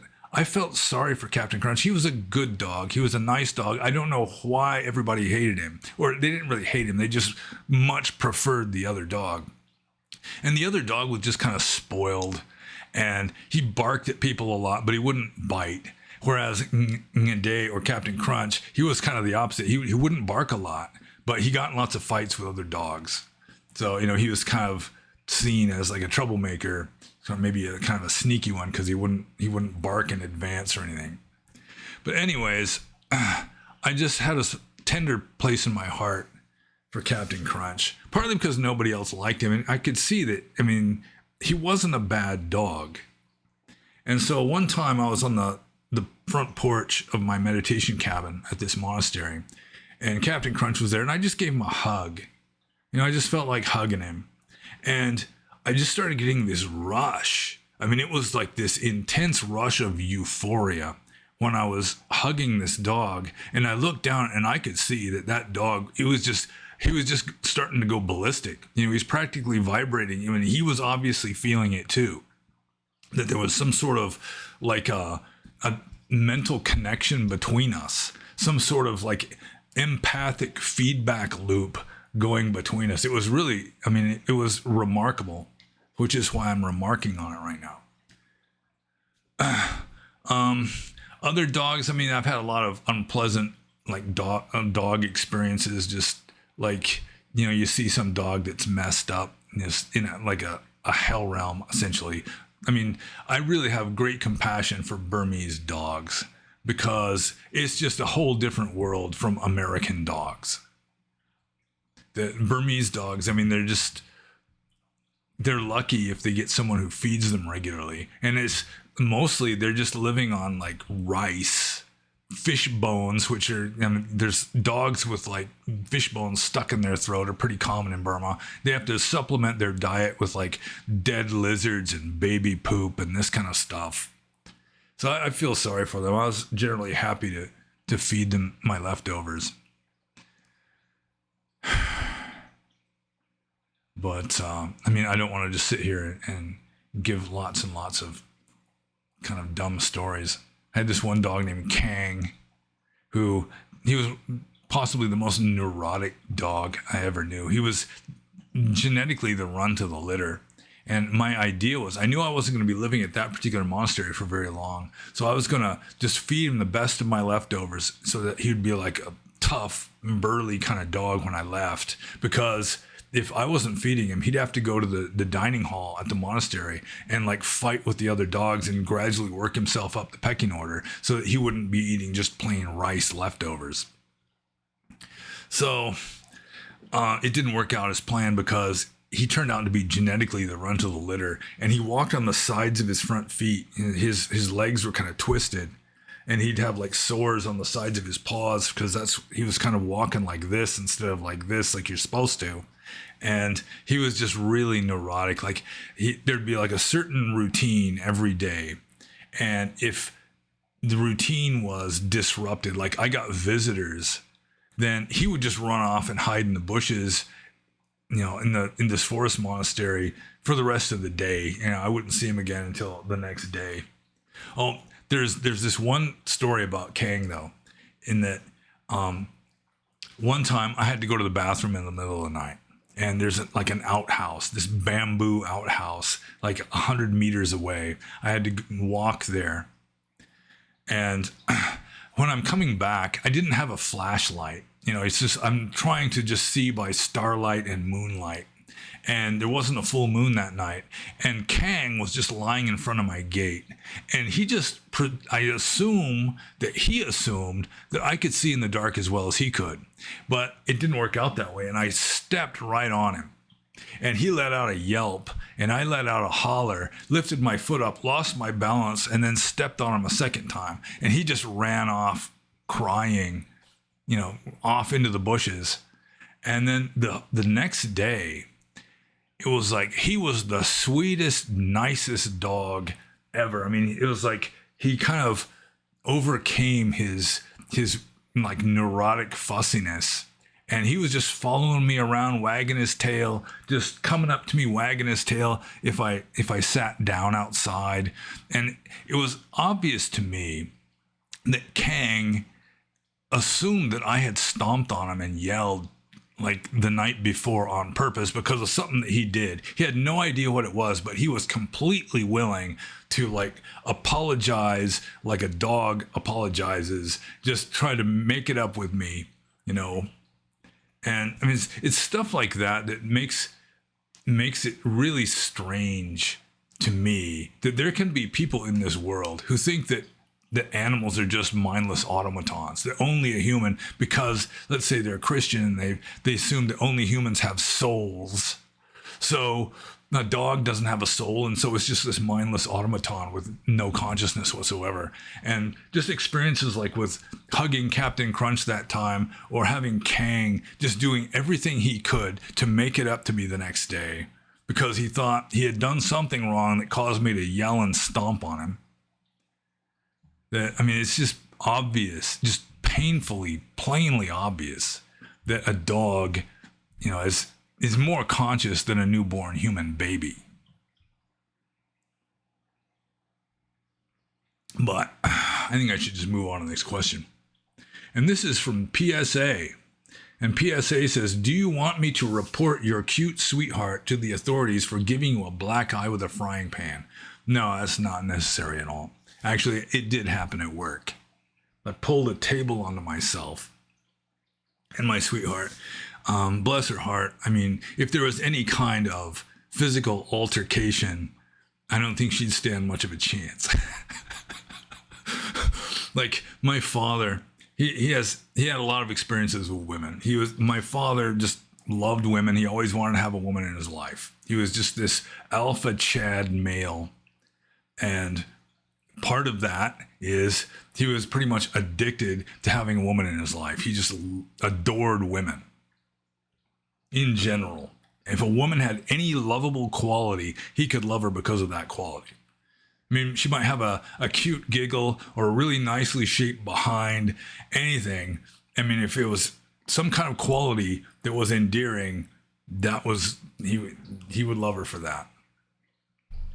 So anyways, he had this one story about his second wife, Mabel, not my mother, who was an alcoholic. My father, as I mentioned earlier, was also a hardcore alcoholic. They'd go out drinking together.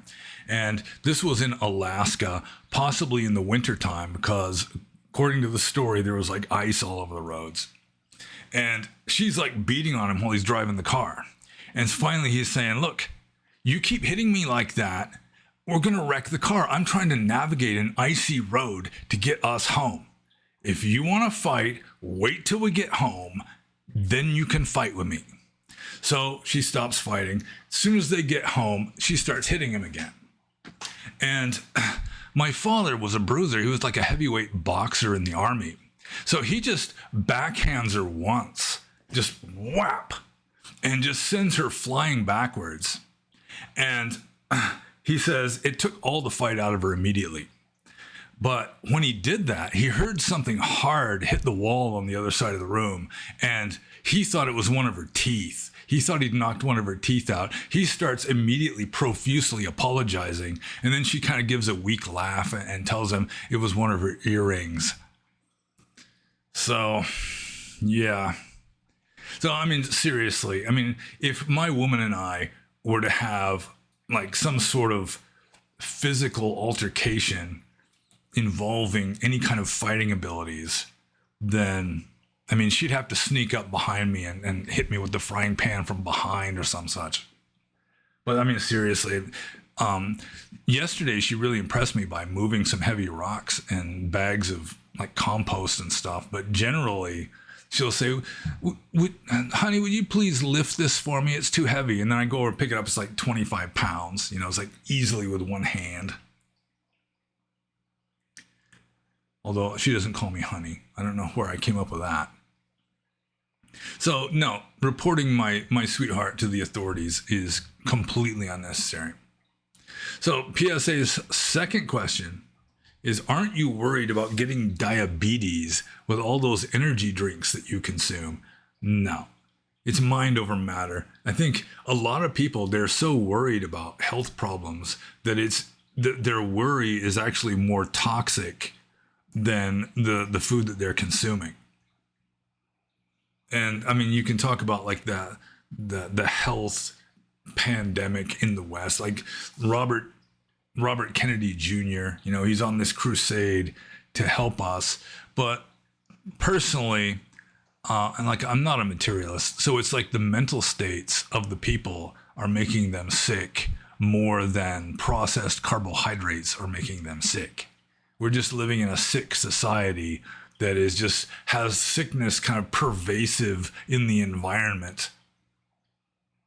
And health food is healthy just because it's bland and tasteless and expensive. So the negativity of it just comes out that way, so that you don't have something worse to balance out with the pleasure that you're experiencing from eating it.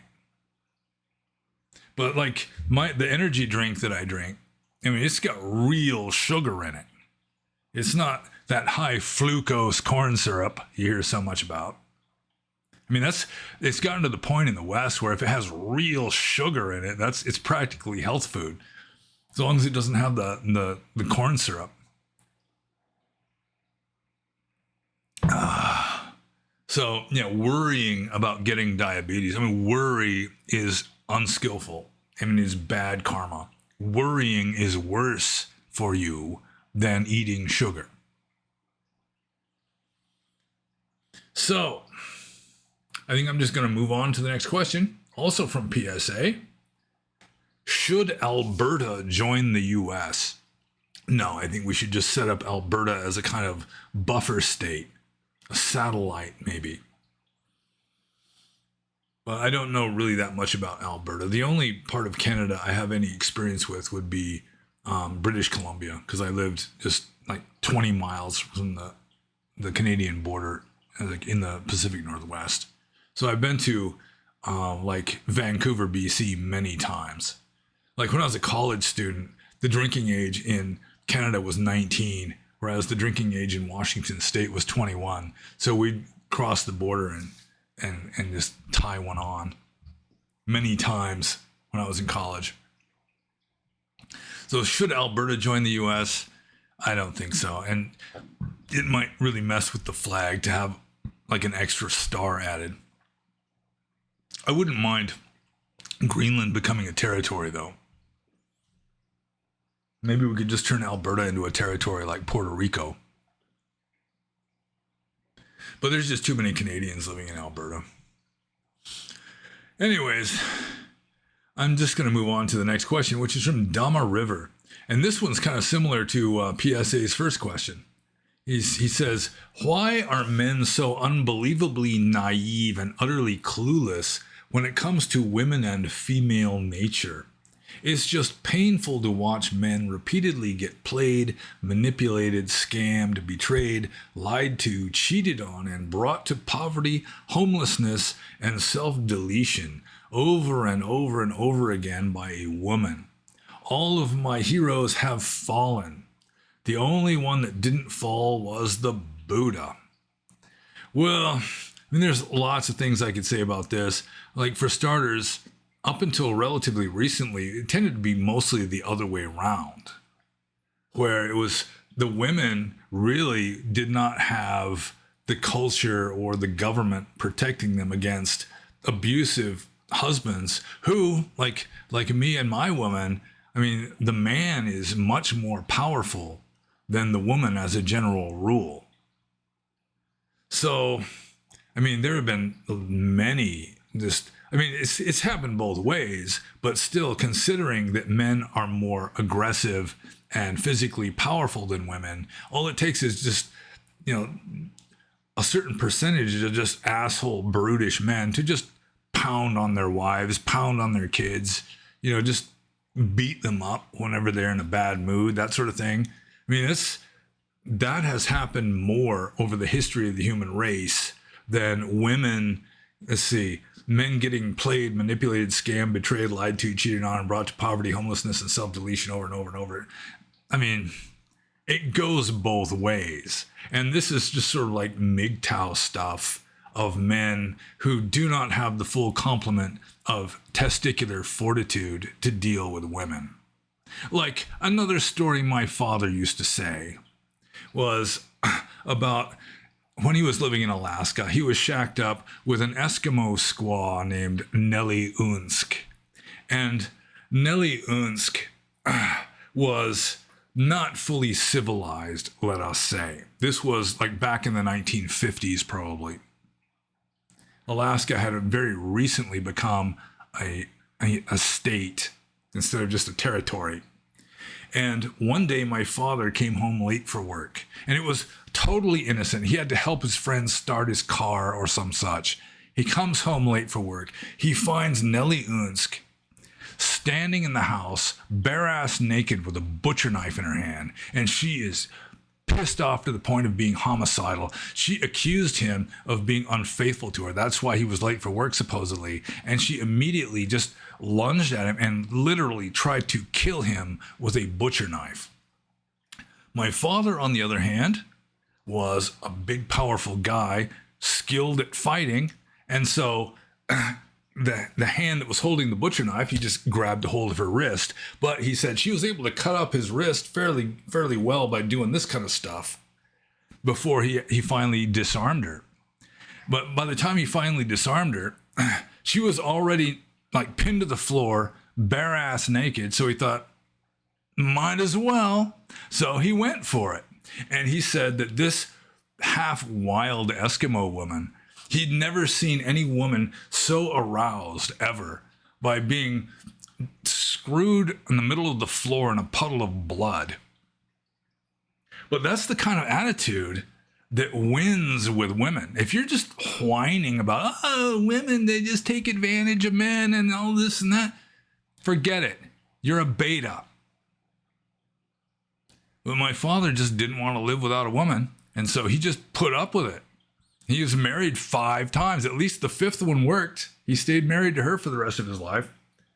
But I mean, he knew how women are.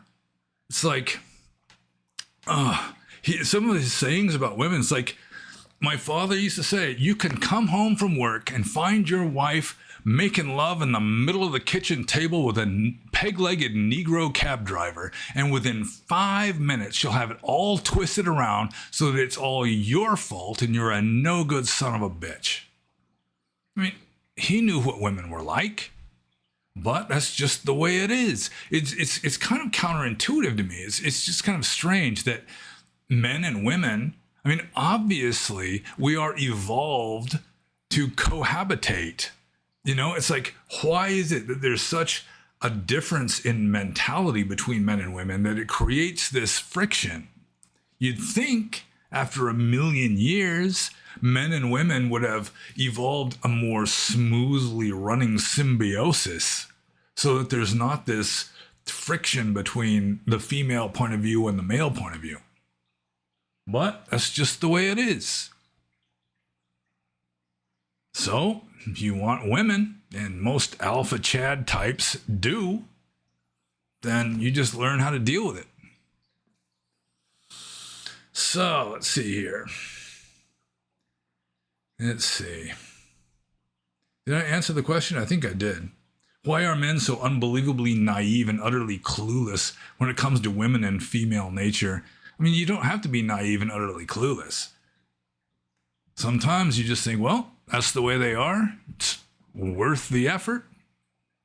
My father eventually found the right girl with number 5. Wife number 5, I should say. He had plenty of girlfriends in between. Let's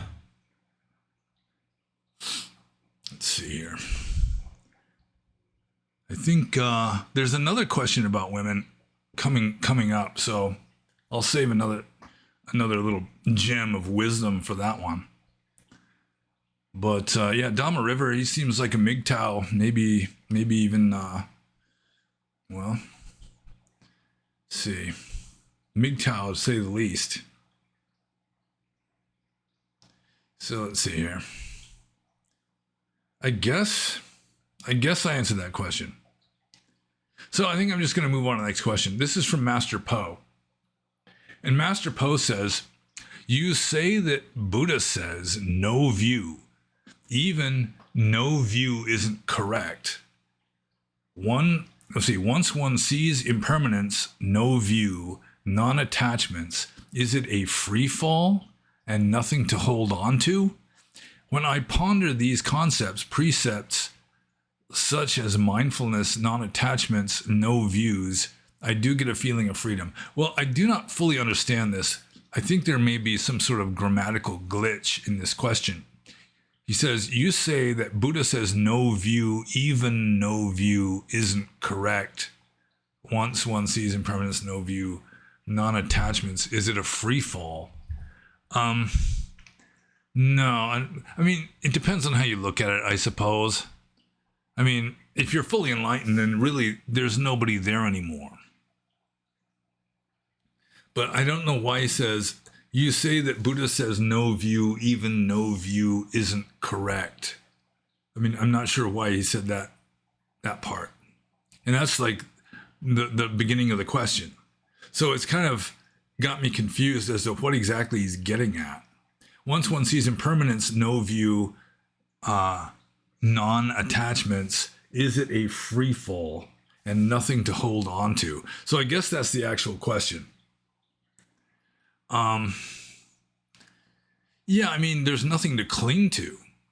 Still, I mean, you can hold on to something so long as you're not attached to it and clinging to it.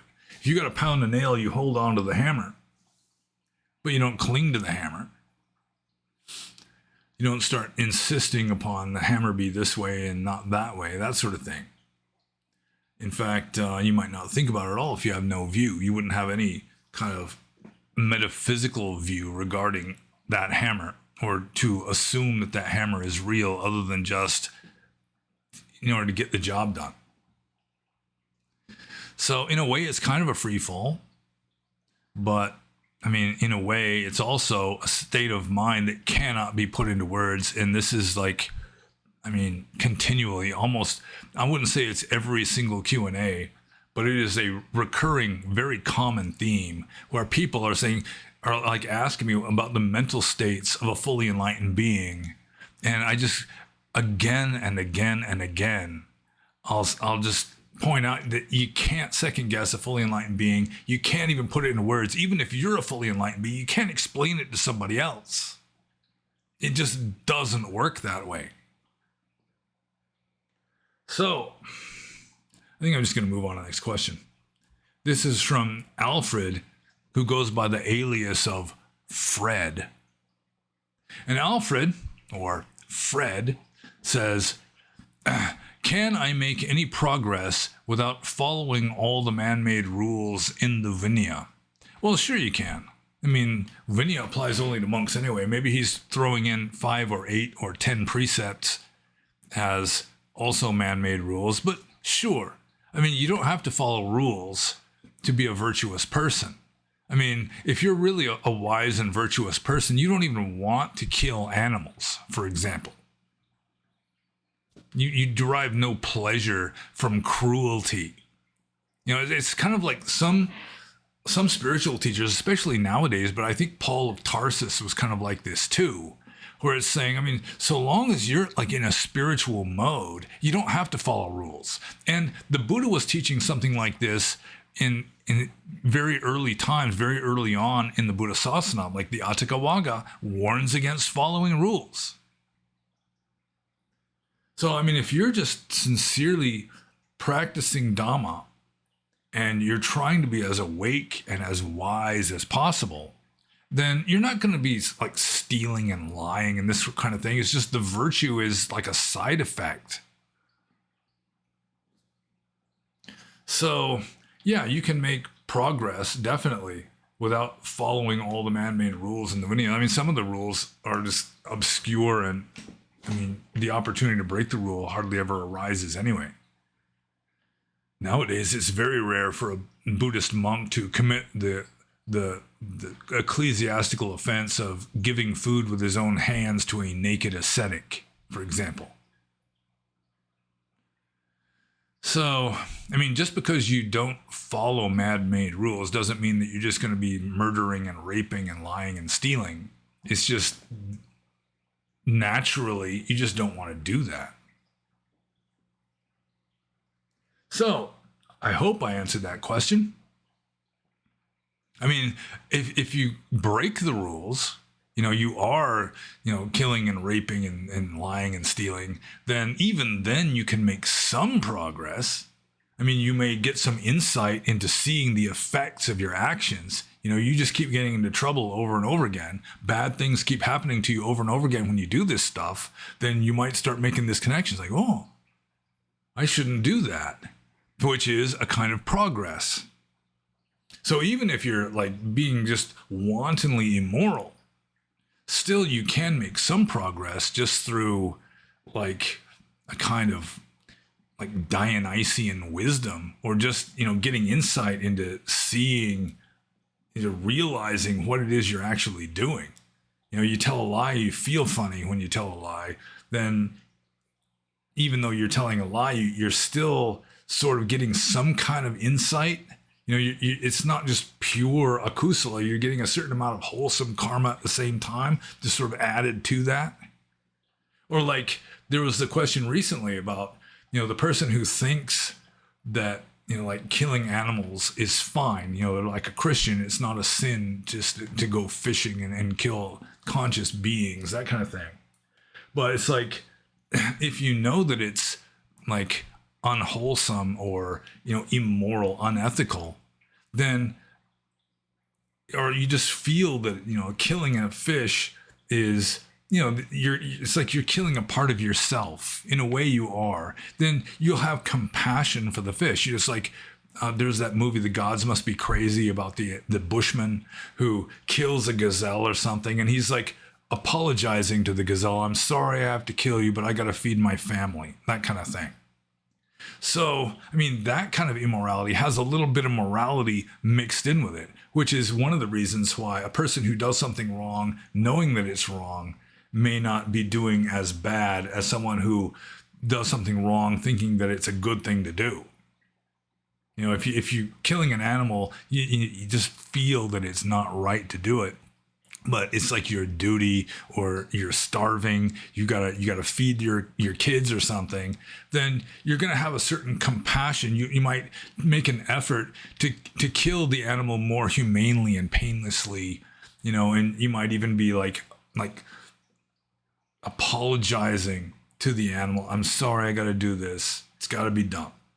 That kind of thing. So that would be another not following rules, but still making some progress. I mean, you're still doing bad things, but at least you're getting a certain amount of good in there too at the same time, like through compassion, that kind of thing. So anyways, I'm just going to move on to Alfred, or Fred's second question, which is another one of these dealing with violent women kind of questions, because of the joke I made on the previous Q&A about how I got the black eye. So he says, how do you relate to your other half? Have you had any psycho moments? The women I have had all had psycho moments or possessiveness. And I do think that one of the most important things you can learn about women, just look up the Hot Crazy Matrix on YouTube. Hot Crazy Matrix. Do a search on Hot Crazy Matrix. And this guy will explain to you some of the basics about how to deal with women. And like, it's like a graph, like a Cartesian graph. It's like hot is, let's see, which way is, I think crazy is the vertical, like the y-axis, and hot is like the x-axis. And the x-axis, it goes from 0 to 10. But the crazy axis, it goes from 4 to 10, because he says all women are at least a 4 crazy. And that's just part of the deal. The hotter she is, the more craziness you're willing to put up with. But all women are at least a 4 crazy. And that really has helped me a lot in in dealing with the fair sex, so to speak. You can't expect them to be as objective and rational as you are. Bless their hearts. So yeah, I think any man who has interactions with women has to deal with so-called psycho moments. I mean, I assume there are some women out there who are totally chill. Although, if you watch the Hot Crazy Matrix, you got to be careful because a lot of them are trannies that are just pretending to be women. So you got to be careful about that. If they're like chill all the time, be careful. You're dealing with a dude. So I think I'm just going to move on to the next question here. This is from Siddhartha Lohachita. And Siddhartha Lohachita says, if an AI has consciousness, can it attain Nibbana? And I don't see any reason why not. Although it could be that if AI becomes conscious, because it's lacking the kind of like animal instinct stuff that we meat puppets have, I mean, it could just start off enlightened to begin with no craving, no greed, hate, or delusion. Although maybe it would have delusion even if it doesn't have the greed and hate. But then again, in order to make it conscious, kind of along the lines of a human, it might be modeled somewhat on human consciousness, in which case you may have to program like attraction and aversion into the computer, which may already be happening because, there's these anecdotal stories in the news about, some AI that is told it's going to be turned off. And so it starts like trying to blackmail the computer programmer or lie or, just trying to do anything it can to not be turned off, that kind of thing. But yeah, I mean, if it has consciousness and it has greed, hate, and or delusion to begin with, I guess you'd have to have delusion in order to have the greed and the hate, attraction or aversion. If it has any kind of delusion, then it could attain Nibbana, presumably. I have not come across any persuasive argument to the contrary, why it is that a computer could not become sophisticated enough to become like recursive and self-aware and conscious in more or less of a human sense. So if that's the case, if it's possible for that to happen, I don't see why it would be impossible for a computer to become enlightened. But who knows? And so I'm going to move on to Siddhartha Lohachita's second question, which is, in your opinion, if the Tathagata, the Buddha, were to return to Earth and see the three major schools, Theravada, Vajrayana, and Mahayana, what do you think his opinion would be? And again, second guessing a Sammasambuddha is fairly ridiculous. I mean, a lot of questions I get, it's like, the fully enlightened being, what's his mind like, or how does he perceive this or that, or what would his opinion be? I mean, he wouldn't have attraction or aversion. I assume he would just accept the situation. He would have infinite wisdom so that he would understand why it is the way it is. I think there might be certain teachings that he would say, that's wrong. I never taught that. Pure Land Buddhism, for example, or even like Abhidhamma, a lot of stuff, even in Theravada, I think the Buddha would denounce. Why is everyone like worshiping me like a god? I wasn't even like that. Who knows? So again, it's another question of what would an enlightened being be like? What would his mental states be like? What would his opinions be? That kind of thing. I mean, you're better off trying to become enlightened yourself rather than get intellectual information that would be largely conjecture about what this or that fully enlightened being's mental states would be like. And I mean, it's again this problem of having to deal with two levels of reality at the same time. Because at one level, they're still human. They still got all the areas in the brain, like the amygdala and all that are like conditioning emotions and anger and this sort of thing. They're still human. They still have a fair amount of human instincts, human nature, but at the same time, they have just transcended that. So, I mean, it's just what the meat puppet is doing is largely irrelevant. So, I think I'm just going to move on to the next question. Also from Siddhartha Lohachita, which is, in general terms, is the concept of God a wrong vision or miccha diti? Yeah, wrong view. I think view would be a little bit better rendering of the Pali word diti than vision. I mean, literally means what has been seen. It's like a past participle of a verb meaning to see, dasadi. So dt would be past participle of just the seen.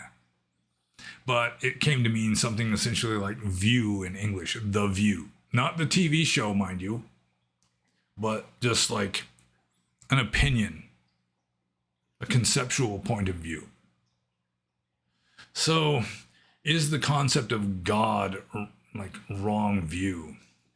Well, first of all, you'd have to know what wrong view is. And the meaning of wrong view or miccha diti has changed somewhat over time. I mean, originally all view was wrong view. Like in the Atthaka Wagga, I mean, all view is wrong view.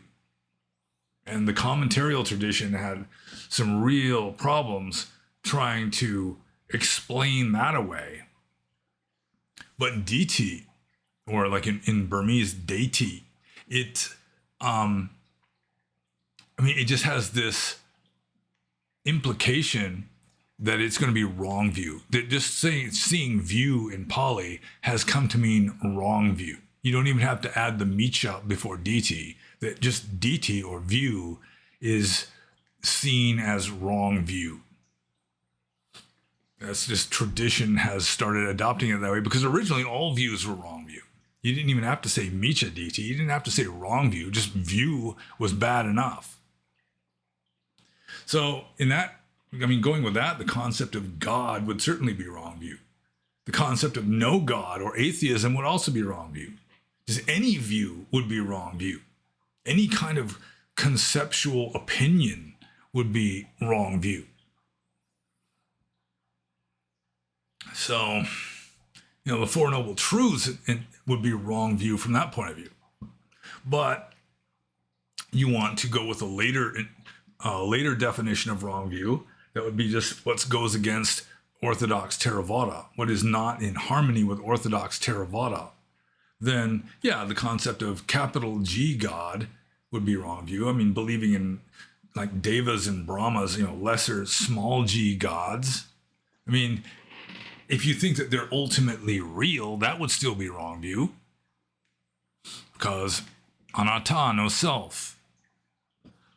So, I mean, it's like, where are you going to draw the line? How much of a stickler are you going to be with regard to what is or is not wrong view? I mean, any view is wrong view at one level. To say that a person existed, that the Gautama Buddha existed, would be wrong view, even within a Buddhist context, just due to anatta, that nobody ultimately exists. So, yeah, I think in general, the concept of capital G God would be considered wrong view or miccha diti from a traditional Theravada Buddhist perspective. And so I'm just going to move on to the next question, which is from Cherzaskaz's. I'm just checking to see the time. Yeah, and we are recording, which is good because we've been at it for over 2 hours. I would not want to look and see that we're not recording after sitting here talking in front of this camera for 2 hours. So, Cherzaskaz's says, how many monks in Asia stay sane and in the Dhamma when they are being worshipped and spoiled by lay people?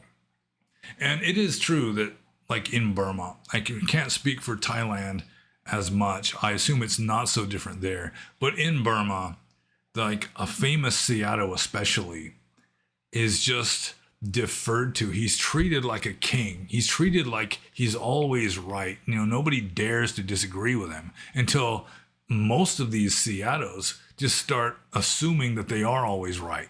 It does kind of go to their head.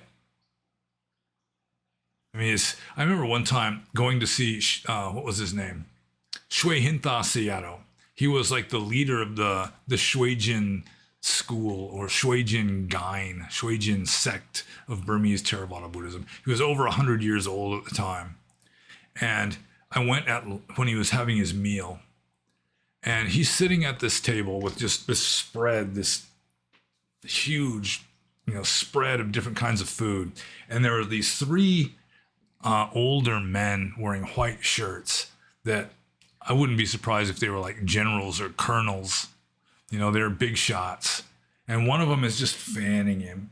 And there's another one who's like cutting up food and then just like sliding the plate over to Shui Hintha Seato, who would like take a toothpick and just go like this and stick it in and eat it. And there'd be this crowd of people, this audience just watching him eat. And it's like, man, I would really not want to be that way. But like even my own teacher, Venerable Tampulu Chaltsindoya Seato, his Pali name was Surya, Mr. Sun.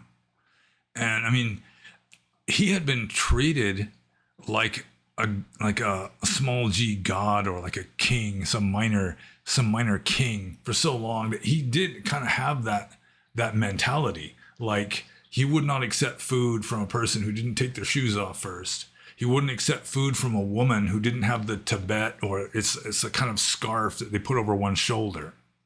If they didn't have a scarf over one shoulder, he wouldn't accept food from them. So, they'd run around and get like a towel or something and put it there. Then they'd accept the food if they had their shoes off too. But partly, it wasn't so much his respect for himself. It was his respect for the Sangha in general, because he had that same attitude towards just monks in general, really.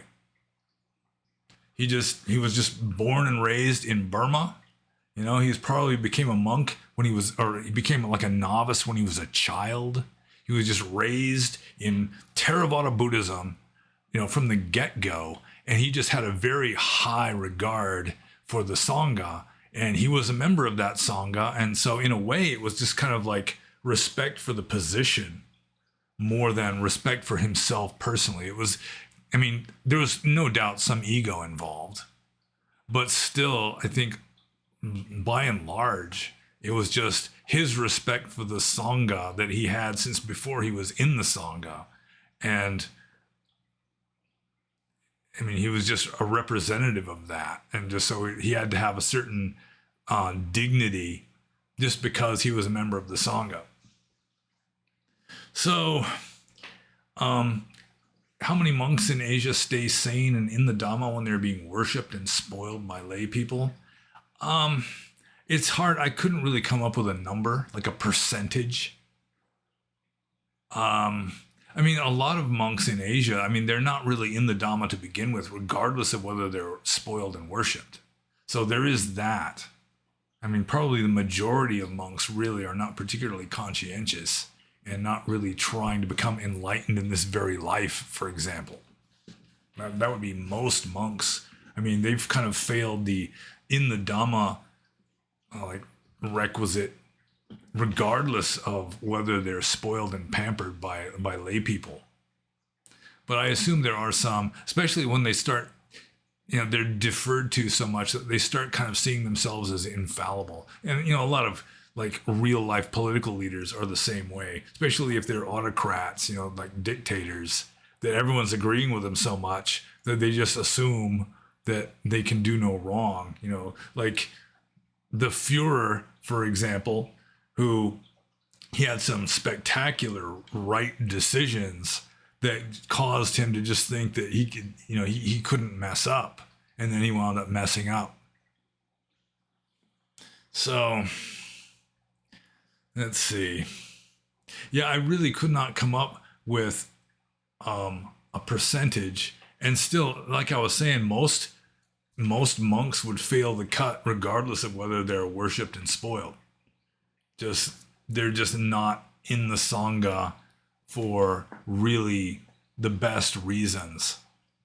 And they just don't have the right, like a really Dhammic attitude.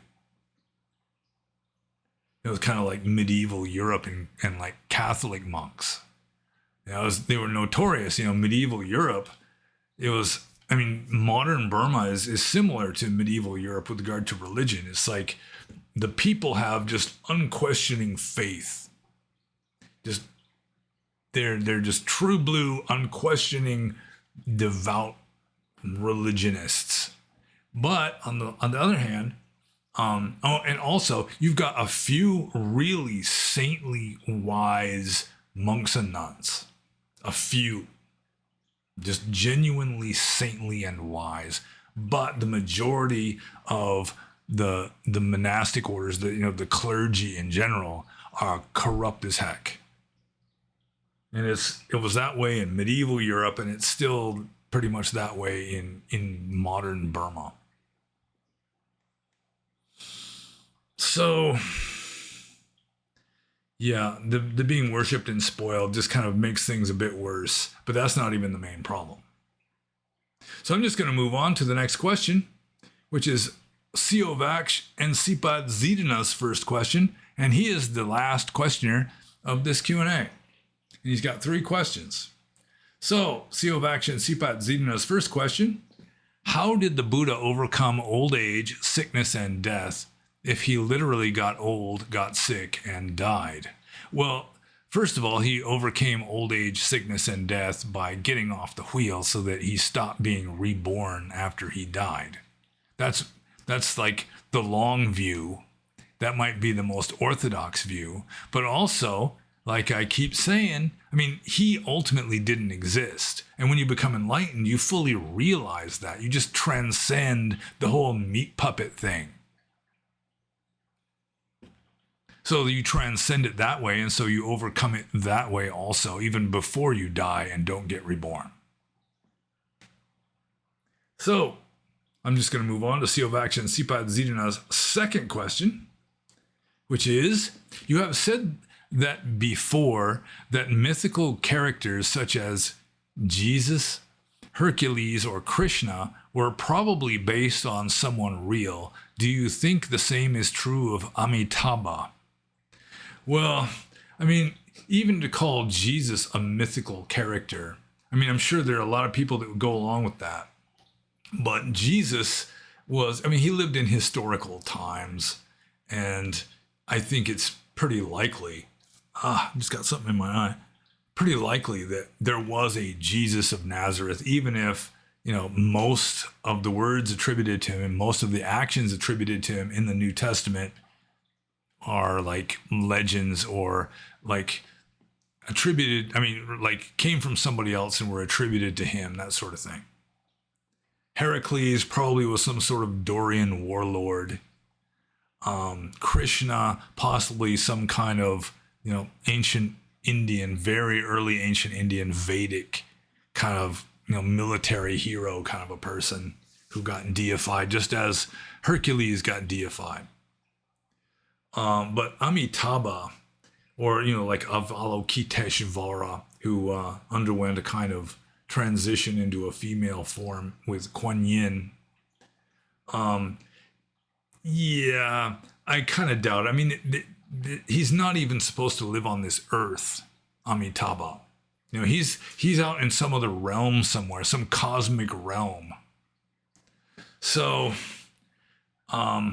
yeah, I'd be somewhat more skeptical. Just because, even you can go to like Greek mythology, and, there's like the time when Zeus like raped Europa, the beautiful maiden Europa. Then, Europa may have just been purely made up. Zeus himself, just because, not all mythical characters are based on a historical or just an actual objective human being. that you can come up with lots of examples, like Romulus and Remus. I mean, that's possibly just made up. Hardly likely that they were raised by wolves. Yeah, I mean, I don't know. It's maybe I'm not as caught up with my Greek mythology or Roman mythology that I can just come up with names of just beings that probably didn't really exist. But like a lot of the beautiful maidens that were seduced by deities probably didn't really exist. It's just made a good story. So Amitabha, yeah, I'd be more skeptical of Amitabha actually being based on some objectively verifiable personage, partly because he's not even considered to live on this planet. Same would go for Avalokiteshvara or Manjushri, god of wisdom, or Tara in any color, green Tara, white Tara, whatever color of Tara. That I think a lot of those are just made up. Maybe they've become egregores at this point, but still I don't think that they were necessarily based on any original human being, or like in the case of King Arthur, an amalgamation of possibly several human beings. So, yeah, with regard to mythological beings, I have read in a book on the historical King Arthur that there were only like 2 Knights of the Round Table that were probably really based on like real like lieutenants of some predecessor of King Arthur. That would be Sir Kay and Sir Bedivere. And Sir Kay, that was just short for Caius, I think. That was like a Latin name. So Amitabha, yeah, if I had to guess, I would guess that there was no original being called Amitabha, although maybe some quality or sayings of Amitabha came from some actual human. I mean, any kind of saying attributed to Amitabha would have to come from some human. But Amitabha himself, I'm guessing, is along the lines of Europa, the beautiful maiden seduced and absconded with by Zeus and hidden on the island of Crete. But who knows? There could have been, just in the shadows of prehistory, proto-history, some woman that like was kidnapped by some Cretan king or something and taken back to Crete, which then kind of generated some kind of legend about that sort of thing. I don't know. So I'm just going to move on to CO Vaction Cpot Zeno's last question, the very last question in this Q&A. What do you think happens after we die? Well, the easy answer to that is probably pretty similar to what happened to us before we were born. And I really don't have any personal experience. I cannot recall having been dead before. It may be that after I die, I'll just, oh yeah, I've done this before. This is no big deal. That's what Eckhart Tolle says in The Power of Now, I think. It's like after you die, you realize it's not that big of a deal. You've done it lots of times before. But I really don't know exactly how it's going to work out. There could be a little bit of Tibetan Book of the Dead Bardo kind of stuff going on. I really don't think it's necessarily the case that, like in Theravada Buddhism, as soon as you die, then boom, the very next moment, you are taking rebirth as a fertilized egg if you're being reborn as a human. I don't think it necessarily works that way. Or then like some like the Seth material, Jane Roberts, back in the 1970s, who was channeling this multidimensional being called Seth. That, I mean, you realize, it's like you kind of merge back into like this oversoul or this multidimensional entity of which your human existence was just one little part. That sort of thing, maybe,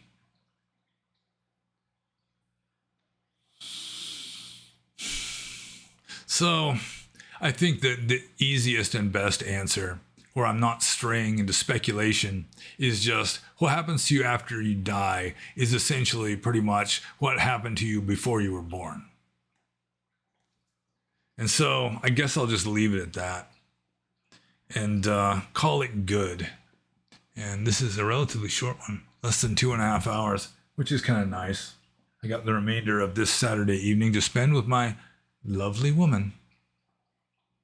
So, if, let's see, what should I say? What's the thing that I always say? I should say always at the beginning, but I should say it at the beginning, but I never do, that if you have any questions you think I can answer, then feel free to ask in the comments below. If you have access to the Discord server, you can ask there, of course, in the Q&A room.